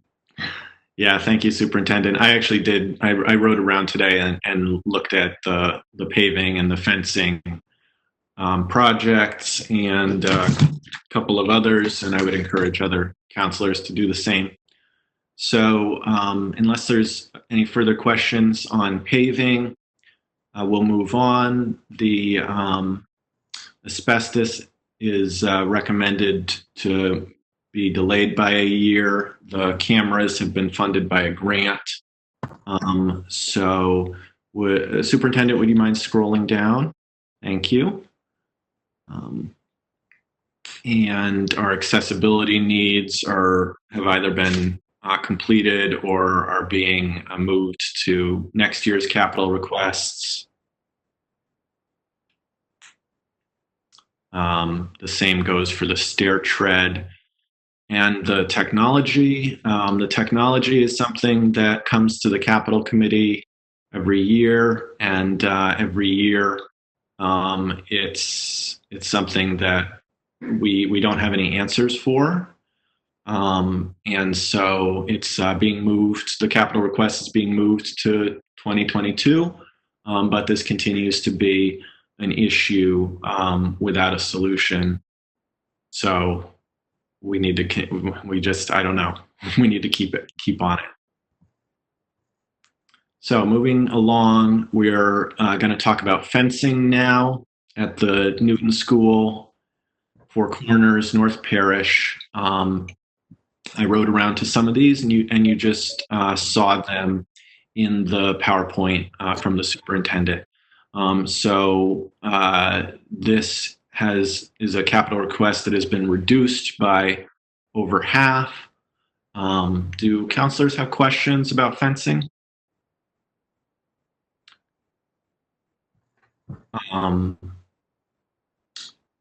I would also remind counselors that Ways and Means we are the resources for the council as a whole, and that we are apt to be asked questions ourselves at full council. So now is the time to really prepare ourselves. I rode around and saw. Oh yes, Councilor DeSorder. Can we then, if we are the resource people, Yes. can we find out $45,000, how many feet of fencing, and if we've had an estimate on the painting, how much square footage and where, and if we've had an estimate. The same with the windows, because if people are going to be coming to us, I saw some pictures on the fencing, but I would need to know, to be the resource person, how many feet of this we were doing, who's going to be doing the work, if we've had an estimate, if people are coming to us. Great questions, Councilor DeSorger. And if Alan Schmidt is on the line, I don't know if he's the person to answer this question, or maybe Superintendent, you have an idea? If he's on the line, he's welcome to jump in. But I will say, yes, there are estimates. We base our capital off of estimates and quotes. That's the practice that we use. However, with the school closure, we don't necessarily have access to all of them as we sit here tonight to share with you. But these were built off of that. So we can get that to you shortly if you don't have it in your packet, or if you need more additional information. I think we might need Hello, more. this is Alan Schmidt. Basically, I had a fencing company come a couple years running to look at the same areas, and they gave me a budget number, and if we did get this approved, it would still have to go out for bid. So this isn't something that we can just jump on real quick and use L&L Fence or somebody like that to immediately start work on this fencing project. So we did have people come out and give us quotes and updated them again for this year, and to see if we could move this forward. Fencing at Newton is in really poor shape, and that really needs to be addressed along with the other fences. Thank you, Mr. Schmidt.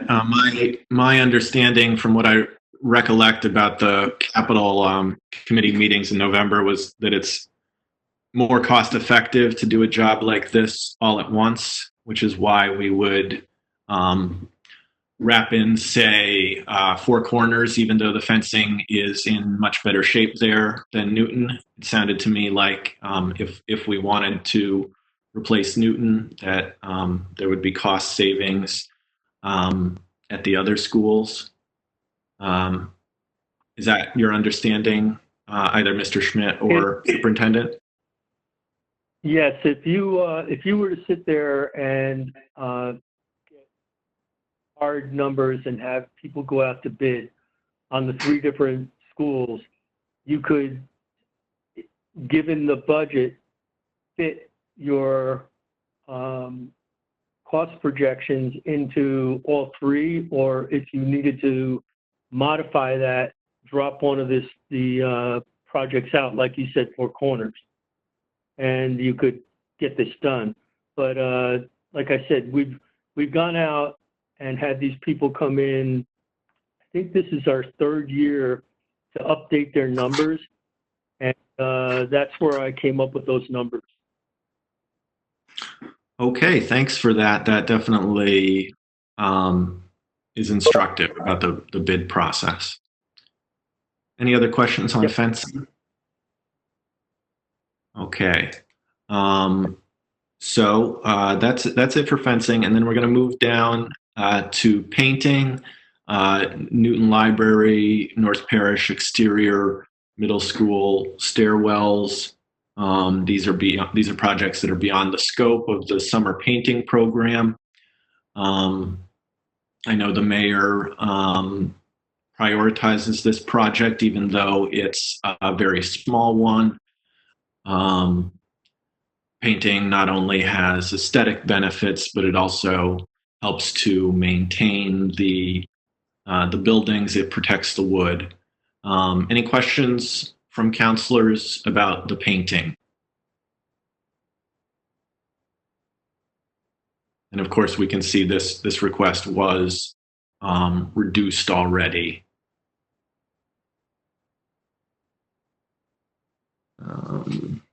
Check my notes.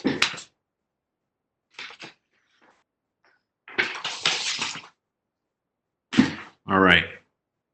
Not seeing any questions on, Councilor Bottomley. I'm just curious, with the reduction to 20,000, that would eliminate quite a bit of that. Do we know what would be left? What would be prioritized with that 20,000 of those like three projects I see there? Hello, this is Alan Schmidt. If I had to prioritize, I would start with the North Parish schools, the single pane windows and all that trim work around the school. It's in pretty serious disrepair. We're looking at bare wooden areas. And if we put this off much longer, we might have other problems to deal with besides just priming and painting. Mm-hmm. Great, thank you. That's very helpful. Yes, that's a really good point. And let's just skip down to the windows and talk about them now. So there's is it $110,000? No, $100,000 in the order for North Parish, and as we just heard, it would make sense to do these two, the painting and the windows projects, in the same year, it sounds like. Any questions on the windows while we're talking about North Parish?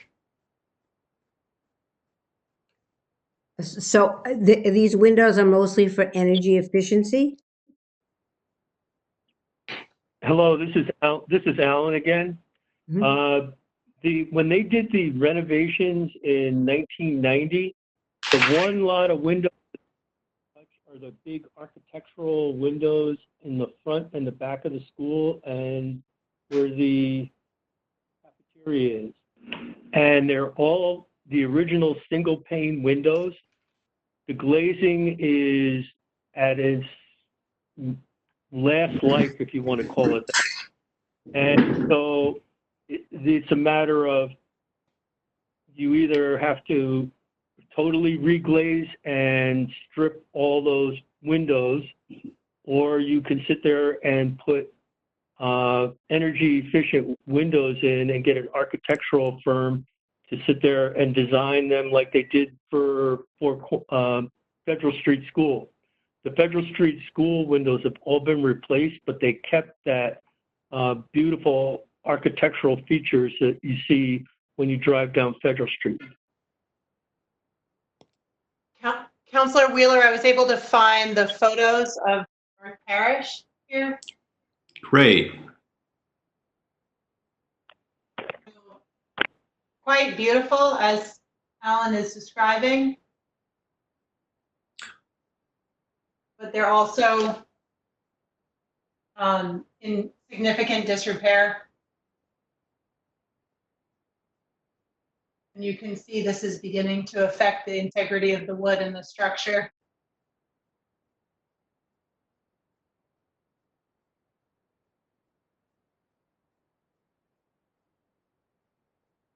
That's helpful. Great. That's certainly helpful. Superintendent, those are beautiful windows, or at least they would be with a little TLC. TLC. TLC is the name of the game. So I would encourage counselors to think of the two projects, the $20,500 for painting and the $100,000 for windows as more or less attached to one another. Any questions on that on those two North Parish projects before we move back to? I actually forget where we were.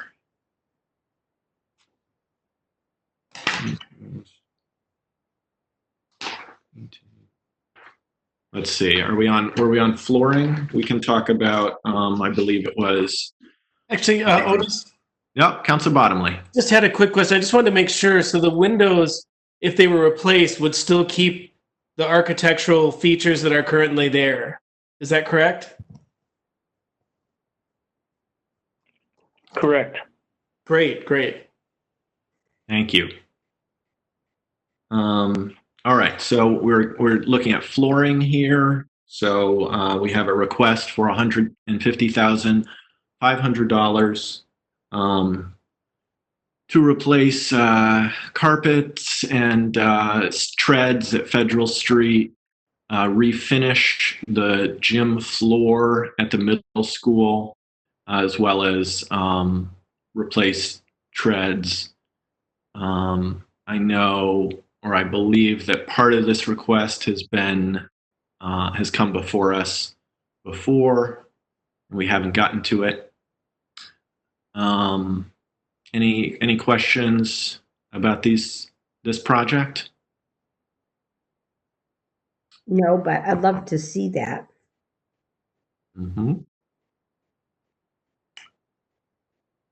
This one was reduced slightly, I believe, in the mayor's recommendation. Do we have any sense of how far that money will go, or is it a matter of waiting to send it out to bid and seeing whether or not it covers all of the need? Yeah, and unfortunately, part of this is. Go ahead, Alan. Well, I went out last year and I got cost estimates for doing all the stair treads and the carpeting. And the gym floor, I'm using the same number that I used when I got the estimate to do, or I had the Federal Street School gym redone. Okay. So basically, I went out and I got estimates from contractors, but it still needs to go out to bid. So I have one. If anybody else has one, that's okay. I have one last question about all of it in general. Sure, Councilor DeSorger. This and the green, the capital improvements and the Green River School, which is actually part of the budget, but they are things. Oh, I see the pictures now. Thank you very much, Superintendent. When all of these things were planned, we weren't in the middle of a pandemic. And my question is, I just think for anything that's within a school system, that the things have to be completed by my guess would.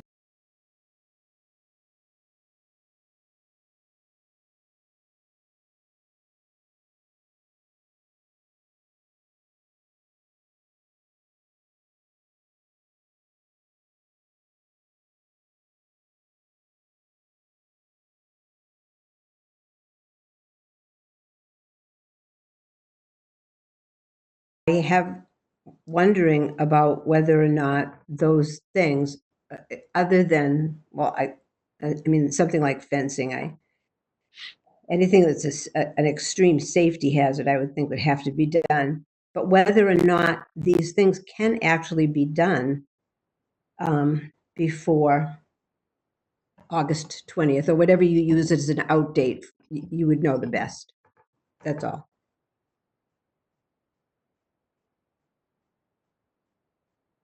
So, Mr. Schmidt, would you be able to talk about projected timeline in general, or about any of these projects specifically? Well, normally by now, the capital improvements would have been passed and we would have sent them over for procurement. So what you're looking at now is if you approve these projects, they probably, for the most part, won't be able to be done, except for, like she said, the fencing, until next year, because we're already in May. So I may be able to pull off some of the flooring projects, and peck away at that. But we're so far down the road from where we normally would be that we're basically almost looking at like next year for these projects. But we need to have the funding to be able to do it.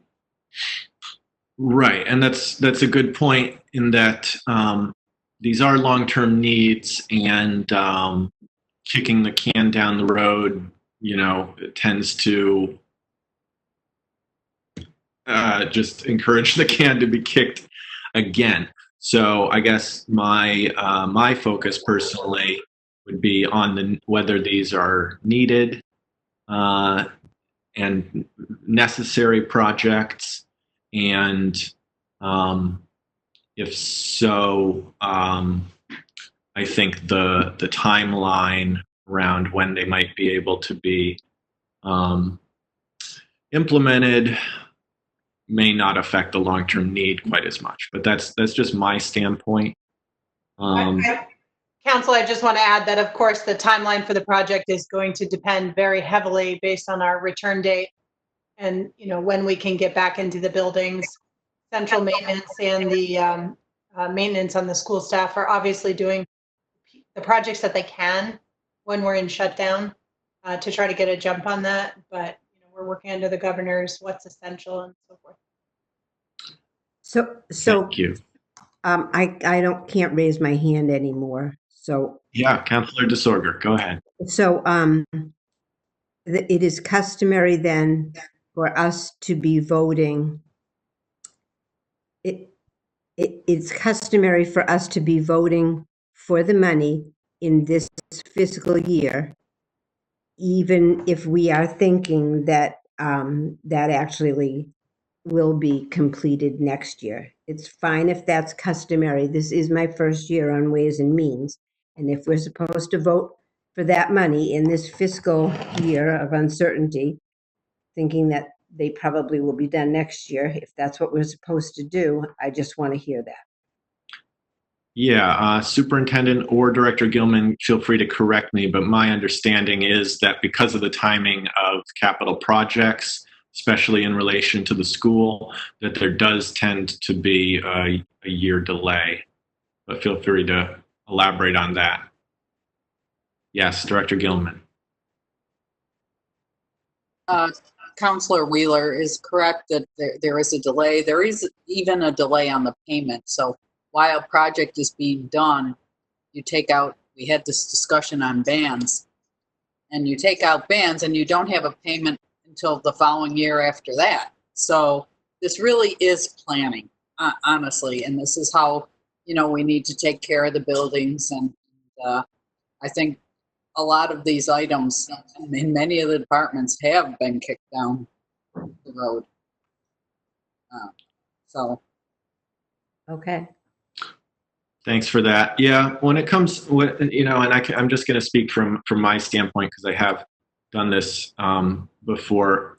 I tend to go back to all of the deferred maintenance that we have throughout the city, and that much of that is the result of thinking, well, we don't need it this year. We can go another year, and that tends to catch up with us eventually. So I would encourage counselors to think in terms of priority, certainly, because we always need to think about that, but also in terms of need and the fact that these capital requests have already been cut down through 2 stages by the capital committee, by the mayor. Actually, in 3 stages in this case, because they were cut first by the school committee. So the council's go at this is, in a sense, could be strike 4 for some of these items. And there is a 5-year capital plan of which these are part. So it's not to say that every single project must go forward, but that's just what I try to keep in mind. Any further questions on flooring before we move on?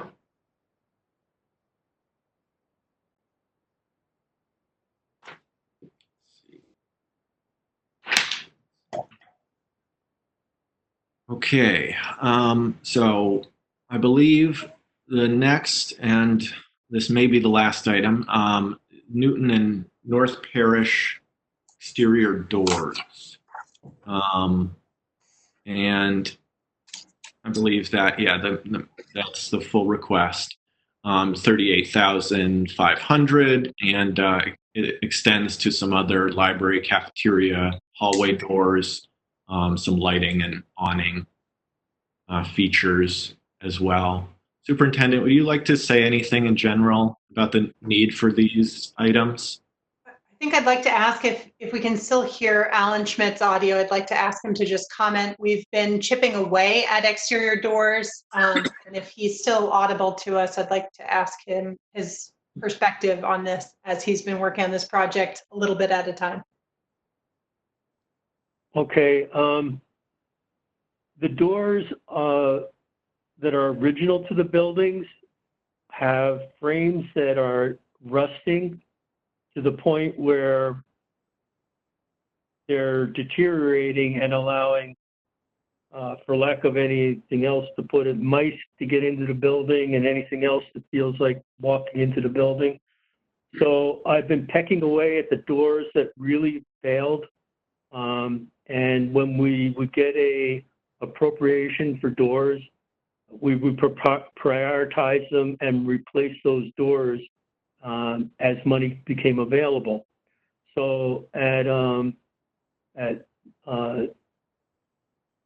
North Parish, we've replaced some of the doors. There's still a couple that need to be taken care of, but it's been as a priority basis depending on the amount of deterioration that has happened to the door frames themselves. So it's not like we can just replace the leaf in the door. We end up having to replace the entire frame.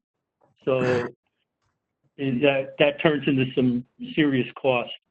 And at North Parish, we found that they really built them well back then, and they filled the frames with concrete. So it took quite a bit to get those things out. Also, at Newton School, some of the doors are still wood. So you can imagine what kind of condition they're in. Single pane windows, not exactly the most secure with doors in the district. So, like I said, we've been prioritizing and taking care of things as need be. So that's basically where that number came from. Thank you, Mr. Schmidt. Any questions about exterior doors? Have we had mice in our schools? Yes, we have had mice in the schools. We do have a pest control company that regularly comes in and we take care of them. And that's because of the doors? Well, doors and gaps at the bottoms of the doors, the old thresholds that are worn down in the door frames, the guards at the bottom of the doors that are basically worn away. So a mouse can get through a half-inch gap. So when you have a frame that has a rust base that goes up 2 or 3 inches on the side of the door, yeah, that's a pretty good size space for a mouse to get in.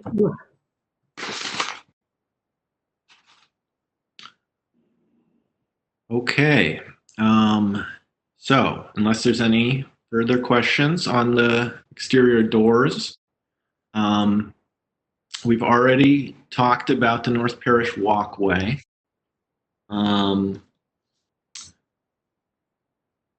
So it may seem like a lot of requests from the schools, but I think it amounts to under $600,000. So compared to some of the other departments, it's not as big as some. So any further questions on any of the school's capital projects?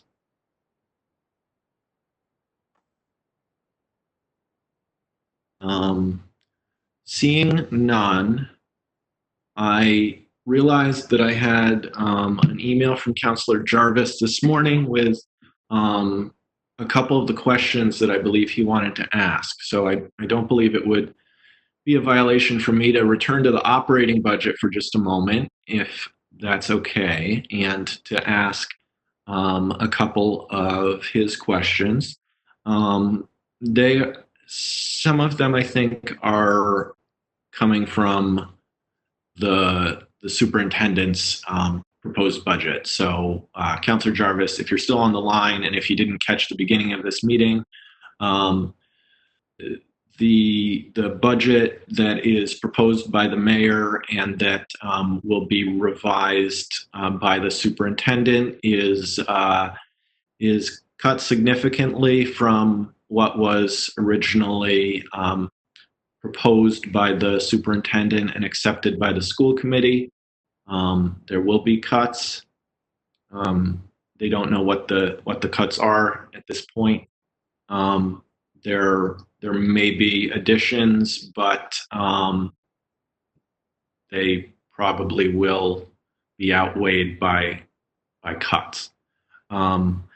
But I do, that said, want to try to ask a couple of his questions. One was around the opening of the Green River alternative program.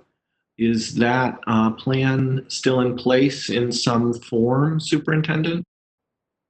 Yes, so the important thing here is that because the Massachusetts School Building Authority provided funding for the repairs, it is part of our agreement with them when they provide reimbursement for repairs that building continues. I know in times that people are making fiscal cuts, you might think, well, this would be a good time to not have additional energy use and so forth. And while we agree with the cost saving thought there, you actually would run the risk of forfeiting funds if you don't reopen this building, unless we're able to, an acceptable reason to have the building closed has been our ongoing need to repair the heating system and do the ongoing maintenance that's been taking place. If those repairs were significantly delayed due to this, then I would expect that we wouldn't be able to open that building if that were the case due to the global pandemic that we're in and some of the impacts that it's having. So those are, they sort of hinge on one another, obviously, whether you can reopen the building. Thank you. And that just reminds me that I would going to bring back again the answers that were shared earlier today to some of the questions already, including one from Councillor DeSorger about whether there have been cost savings in energy from the move to remote learning. And Director Carol Collins was able to answer that.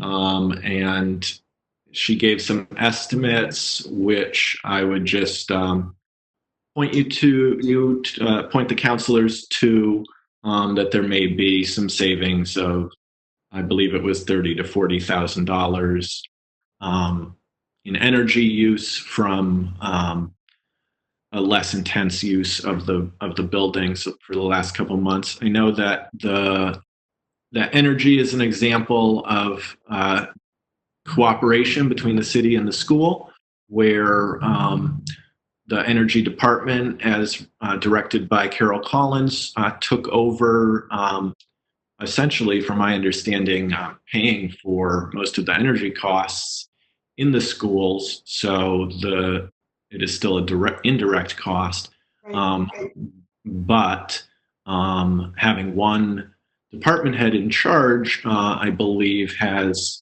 resulted in some savings. So as we talked about in the beginning of the meeting, I would certainly be interested in further conversations between the schools and the mayor's office around the IT department. I know Northampton and Westfield have municipal IT departments that are responsible for their schools' needs. I don't have any personal experience in how that works, whether it works, but I look forward to hearing about any talks that you might have. That said, are there any further questions from counselors on Councillor DeSorger? Oh, your microphone is muted.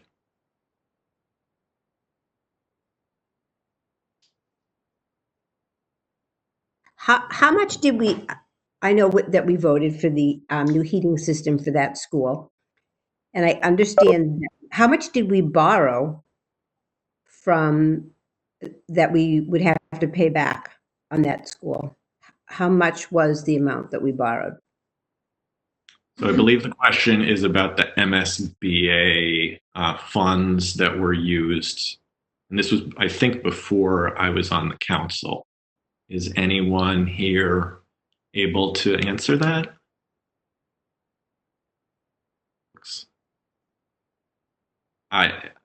Councillor Forgy?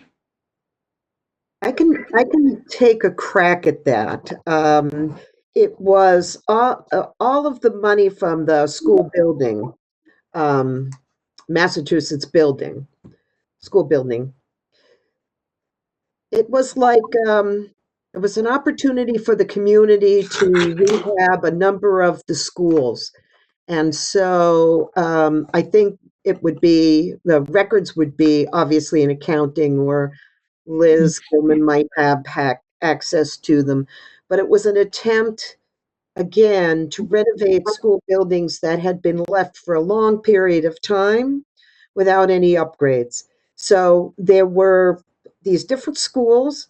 They were all, I was in the accounting department at the time. They were all sort of separate projects, and each one had a sum of money that was allocated to the project that school building was going to offset for us. And every project, went to bid. Everything was upgraded in the schools, and we paid off those upgrades. The thing is, I believe the language says that you have to keep the building, once you accept the funds, you have to keep the building in use for purpose of education for 50 years. Now, don't quote me, but I think that might be right. And that might be what we're dealing with right now. And the superintendent said it has to be kept for a like purpose, an educational like purpose. My thought is, let's apply to the school building board and see if we can't get some sort of a dispensation because of this, but I'm not sure that's practical. But as far as the sums of money, I don't know, but they were millions of dollars, and there was a huge amount of borrowing that went on to upgrade those.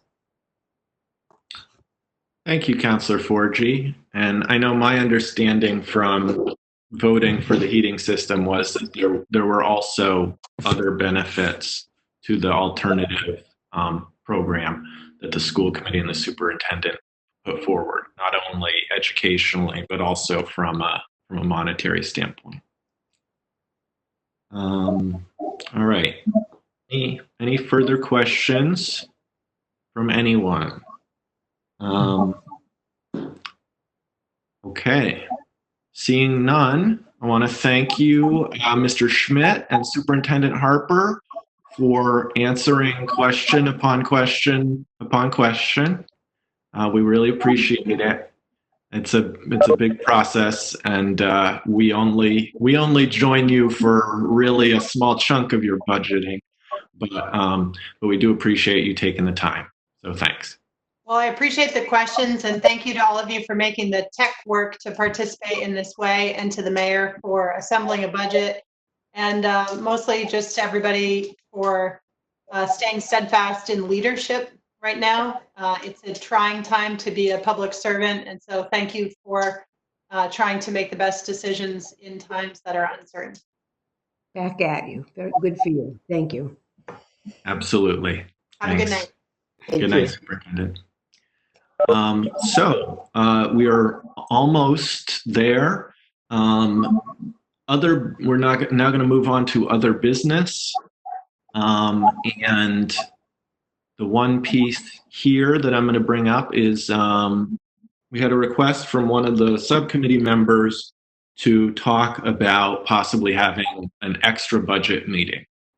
And I think this is a good idea. Last year we had 6 budget meetings, and this year, because of the way the month fell and the way that the council's budget meeting is scheduled before the regular council meeting, we only have 5 budget meetings scheduled. So we're in the kind of tenuous position of having DPW and all the small departments scheduled for next week, and when probably we could spend all night just talking about DPW. So certainly it could be done. We could get through it all and then move on to deliberate the following week. But I think there's benefit to having more time to deliberate if need be. So I wanted to ask the committee if, in general, you're open to scheduling one more working meeting for deliberations, and wanted to do it while Clerk Scott is on the line, so we could actually talk about the logistics of scheduling the meeting. So I will just throw this out for the discussion. What about the idea of scheduling another meeting for deliberations for May 11th? Scott, do you see any, before we start discussing this, do you see any issues with potentially scheduling a meeting there? Obviously, we don't know if this will be a remote meeting or not yet. Right. So there's no conflict for the council. There's no other subcommittee meeting on that evening. That is a quick turnaround for recommendations. The council budget meeting is only 2 days later. Would it be acceptable, again, just throwing it out there, maybe the Ways and Means Committee could hold other deliberations on the 4th of May. It's a Monday. It's the Monday preceding the deliberations. That way, if you had questions, we had a little bit more time to get some answers or bring somebody back in for further comment on the 6th. Yeah, so that makes sense to me. Before I move on with that, do any subcommittee members have any conflicts with that. So we're talking about Monday, May 4th. We could be talking about 6 p.m. We could be talking about 5 p.m. or 4 p.m. if that was something that counselors were interested in, and if the clerk was able to accommodate that. Okay, I'm seeing head nods. Does that mean no conflicts? Feel free to jump in if anyone. Counselor Forgy. Hi, happy to jump in again. I do believe we need this extra time because we're a young Ways and Means Committee. So I know that there are so many questions, sometimes about procedure or language, that it would be great if we could just work amongst ourselves and be helpful to each other in deliberation. I also feel, I don't know how many of us are working away from home, but if on our Ways and Means Committee, none of us are working away from home, if we could have an afternoon meeting, as long as it's posted, televised, that kind of thing, it meets open meeting law, it might be better. We could have a little longer session, and not be struggling at 10 o'clock at night. Which is not my bedtime, by the way, but 10 o'clock at night. So That might be better also for our the people who work for our city, because this is at night for them, for Town Clerk Scott and for Director Gilman, and also for the mayor if she's for anyone. So if I'm definitely amenable to that, if people can come earlier. Okay. Anyone else like to? Oh, Counselor Forgy. do you need a motion on this, Chairman Wheeler? I would accept a motion on this, although sure, yes. Okay. Oh, you know what? Except the mayor would like to chime in, and why don't we let her speak first? Might Wait a speak to minute. what Which one? Which one? No. Mayor Wiedegartner in this case. I just, maybe I'm losing track of the conversation. Are you talking about an afternoon meeting for, let's just say, for DPW, and then another meeting for all the other departments? Am I following the conversation correctly? Yeah, so we would be keeping the small departments at 6 p.m. Next Thursday. Okay. And we would be scheduling another meeting for the following Monday, May 4th. And my thought is that we would ask Director Marlowe to, if he would be able to switch his schedule around, if he would be able to make that meeting so that we would then have the following Thursday entirely dedicated to deliberations. Councillor 4G. I'm going to let Councillor Clerk Scott speak first, please. Would your intention be to also keep GCET on the Thursday, April 30th meeting? Yes, that would be my intention. Thank you. All I was going to suggest is, as a general rule, Marlo is very available. But right. I would just, he has planned some vacation days here and there. Mm-hmm. So just maybe check in with him a little bit before you establish a real schedule. So sure. I don't know how to do that, but mostly he's available, and I think he'd be very amenable to that and probably fairly grateful for an afternoon meeting while he is actually working. Yes. That can be my first phone call I make tomorrow morning if you'd like. Okay. Great. Councillor 4G. Okay. How many actual meetings do we have amongst ourselves for deliberation before we have to go to before we have to go to the full council? We only have one schedule. I was actually looking for another one of those. Yes. So that's, I'm just hoping we can add that in rather than another, I mean,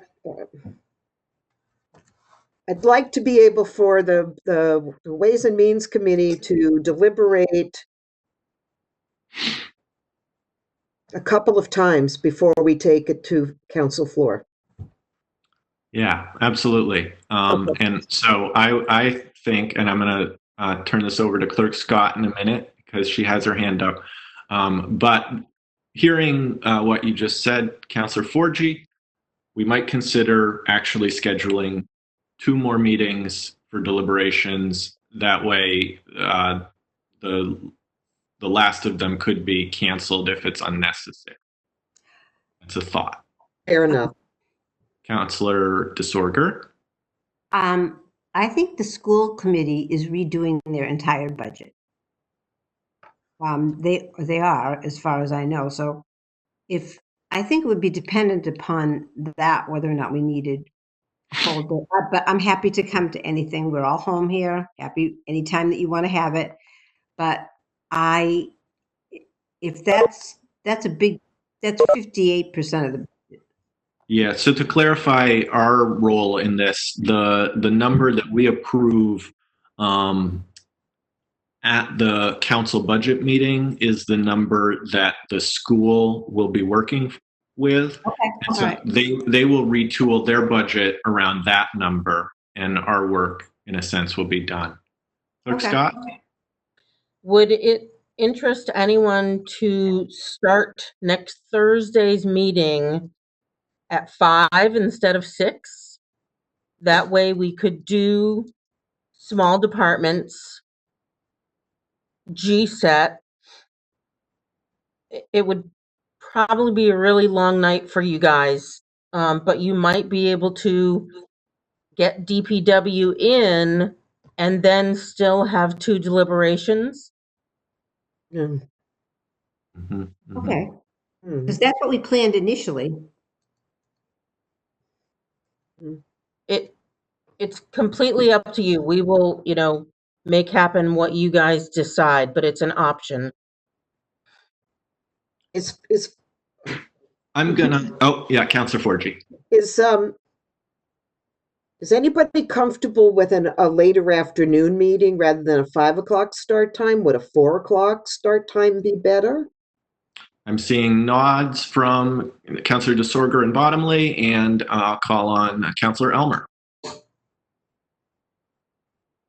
Oh, and it seems like we lost this video just as I no, you're back, Councillor Elmer. You have the floor. Yeah. But reported earnings at 4 o'clock on the 30th, and I would have to be absent for an afternoon meeting. Yeah. Okay. All right. So we'll keep the 30th. Councillor Elmer, is that? I'm sorry, your audio kind of dropped out a little bit of that, so I didn't hear. Was that a regular commitment or just for that day? Just for that day. Okay, thank you. So that said, I'll suggest that we keep the April 30 meeting as is, but that we schedule meetings for Monday, May 4th and Monday, May 11th. That will give us a little bit of breathing room in ensure that we have the time that we need to deliberate. I will also let's see. Does that sound good to the committee? I'm seeing nodding. Okay. Do we want to go with a 5 p.m. start time on those Mondays, or would anyone prefer 4 p.m.? Oh. Counselor DeSorker. Oh, I saw four. Those were hands. Those were fours. Okay. So I'm seeing fours all around. Okay. So in that case, Clerk Scott, what I'm going to ask is that we schedule meetings for 4 p.m. on May 4th and May 11th, and that we invite Marlo Warner to the May 4th meeting if he's available. Very good. Excellent. All right. Thanks, everyone. Our next meeting is the FY21 budget meeting for small departments, GSAT, and part of the DPW budget, hopefully. It's next Thursday, April 30th at 6 p.m. via WebEx. And we'll also do central maintenance, which is within DPW at this point. I'll hear a motion to adjourn. So moved. 4G. Counselor 4G. Do I hear a second? Elmer seconds. Elmer seconds. This meeting is adjourned to 8:27. Thank you, everyone. Thank you all very much. Thank you. Bye-bye.